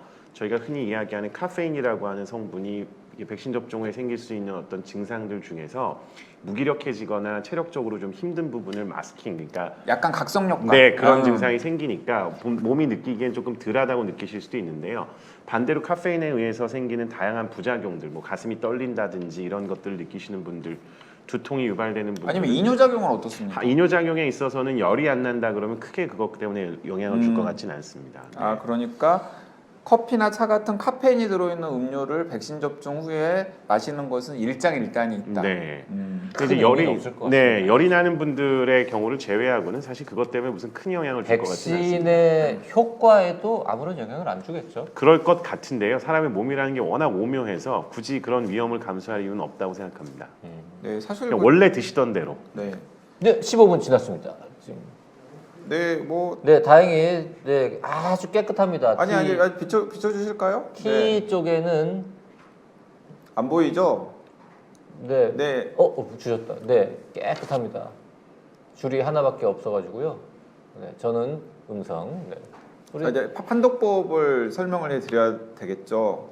판독법은 너무 쉽지 않습니까? 너무 쉽. 네. 그러니까 이제 C가 있고 T가 있는데 두 개 다 빨간 줄이 선명하게 생기면 그건 이제 코로나19 양성을 의심해봐야 되는 상황이고요. 그리고 방금 박재영 주관이나 저처럼 C 자리에다만 빨간 줄이 선명하면은 이건 음성일 가능성이 굉장히 크다라는 겁니다. 자, 그런데 여기서 이제 우리가 좀 주의를 기울여야 될 게 있습니다. 이 두 가지인데 하나는 두 줄이 다 나왔습니다. 그래서 자가진단 키트로 양성 판정을 받은 분은 어떻게 해야 되냐면 지금 우리나라 방역 당국은 곧바로 PCR로 확진을 하기를 권하고 있습니다. 그러니까 자가진단 키트 양성만을 믿지 말고 PCR로 확진을 하라라는 게 중요한 지침 하나고요. 그리고 박재영 주관이나 저처럼 음성이 나왔다고 하더라도 이게 나는 내 바이러스에 감염 안 되었다라고 확정을 해서는 안 됩니다. 왜냐하면 오늘 우리 셋이 여러 차례 강조를 해드렸던 대로 자가진단 키트는 PCR 검사와 비교할 수 없을 정도로 정확도가 떨어지기 때문에 설사 음성 판정을 받았다고 하더라도 실제로는 바이러스에 감염된 상태일 수도 있다라는 것도 추가로 말씀을 드립니다. 네. 음성이라고 해서 진짜 음성이 아닐 수 있고 네. 양성이라고 해도 진짜 양성이 아닐 수 수도 있는 있다. 한계가 많은 검사라는 것을 다시 한번 말씀드리고요. 양성 판정이 나면은 PCR 검사는 어디 가서 어떻게 받을 수 있습니까? 네, 양성 판정을 받으면은 선별진료소나 임시 선별 검사소를 가서 이 양성 판정을 받은 걸 보여주면은 이거 들고 가야 됩니까? 네, 들고 가야죠. 아니면 사진을 찍어가지고 가든지. 그 보건소에 가면 줄이 굉장히 길잖아요. 네. 혹시 여기에서 양성 받은 사람은 약간 패스트 트랙 같은 게 있습니까? 별도의 줄? 바로 아마 옆에 가서 검사를 받으라고 할걸요? 이것만 가져가시면 안 되고요. 아까 폐기물 봉투에 다 넣으셔갖고 가셔야 되고요. 말씀하셨던 것처럼 그렇네. 보건소를 가시나 선별진료소를 가시게 되면 그쪽에 가셔서 이걸 제시하시게 되면 말씀하셨던 것처럼 별도의 라인으로 안내를 하는 곳도 있고 아니면 그냥 사람이 많지 않으면 그냥 길에서 하는 곳도 있습니다. 자, 양성 판정을 받았다. 이게 두 줄이 나왔다 그러면 이것도 오염된 물질이니까 그렇습니다. 이것도 의료 폐기물이잖아요. 그래서 이거 다시 열어가지고 아까 폐기물 모아놓은 폐기물 봉투에다가 지퍼 다 이렇게 안에다가 다 넣어가지고. 넣어가지고 이런 거 다 넣으셔야 됩니다. 네. 이것도 넣어야 돼요? 다 넣으셔야 다 넣어서. 이거는 바이러스가 그냥 다 넣으십시오. 그래도 다 네. 넣어서 다 넣어가지고 넣었다고 치고요. 다 넣어서 요거를 이렇게 딱 닫은 다음에 요거를 보건소에 들고 가시면은 양성이다. 이게 증거를 보이면은 아마 조금 네. 기다리는 시간이 줄어들고 추가 검사를 받으실 수 있을 것 같고요. 가신 김에 의료 폐기물 버리는 곳에다가 요건 버리시고. 자, 지금 자가진단 키트 우리 셋이 사용하는 것을 보면서 아마 나도 해볼 수 있겠다라고 생각하신 분들 많이 있으시라 생각했고요. 우리들이 설명하면서 좀 복잡하긴 했는데 실제로는 훨씬 더 간편하기 때문에 전혀 부담감을 가질 필요 없다라는 이야기도 드리고 싶습니다. 자, 이야기를 나누다 보니까 마무리를 할 시간입니다. 두 분 오늘 어떻습니까? 즐거우셨습니까? 김강준 교수님 좀 어색해 하셨는데 처음에는 지금은 좀 덜 하시죠? 네, 서울시가 좋아하면 좋을 것 같습니다. 네, 그리고 진심입니다. 박재영 주관님께서는 웃기시는 분 되셨네요. 이건 감사합니다. 네. 네. 이게 원래 이렇게 웃기는 게 목표인 분입니다, 이분은. 그러니까 여러분들께서도 많이 웃어주시고요. 저도 이 진행은 처음이어가지고 오늘 이러저러하게 매끄럽지 못한 부분들이 있었는데 이제 다음 주에 진행을 할 때는 좀 더 잘 해보도록 노력을 하겠습니다. 자, 이번 기회로 시민들에게 꼭 전하고 싶으신 말씀 있으신가요, 두 분? 형님 먼저 하시죠. 저희 다음 주 금요일까지 매일 밤 9시까지 생방송 할 거니까요. 많이 봐주시면 좋겠습니다. 그리고 아까 말씀드린 것처럼 이 신속 항원 검사는 양성이 나온다고 해서 진짜 양성이 아니고 음성이 나온다고 해서 진짜 음성이 아니라는 점 요거를 명심해 주시기를 부탁드리겠습니다. 네, 김강준 교수님께서도 네, 오랜만에 세 분 같이 두 분 방송하고 김대중 교수님 아프신데도 불구하고 방송에 출연해 주셔서 되게 저는 감동했고요. 저희가 생각하는 이런 코로나 관련된 것들을 조금이라도 시청자분들이 공유해 주실 수 있으면 좋을 것 같고요. 일반적으로 이야기하는 코로나가 생각보다 굉장히 많은 곳에서 영향을 주고 있기 때문에 이 방송을 통해서 정확한 정보가 전달이 돼서 이 시청자분들한테 저희가 이야기하는 코로나에 대한 이해도를 높일 수 있는 기회가 됐으면 좋겠습니다. 오늘 자리를 마련해 주셔서 감사합니다. 네. 지금 아마도 댁에서 김대중 교수님께서도 시청을 하고 계실 것 같은데요. 오늘 편찮으신데도 나와서 좋은 말씀 해주셔서 감사드린다는 말씀 시청자 대신해서 다시 한번 드립니다. 자, 서울시 코비드-19 심리지원단과 나는 의사다가 함께하는 코로나19 특별 생방송 코로나19 오미크론 위기 대응 무엇이든 물어보세요. 오늘은 여기까지입니다.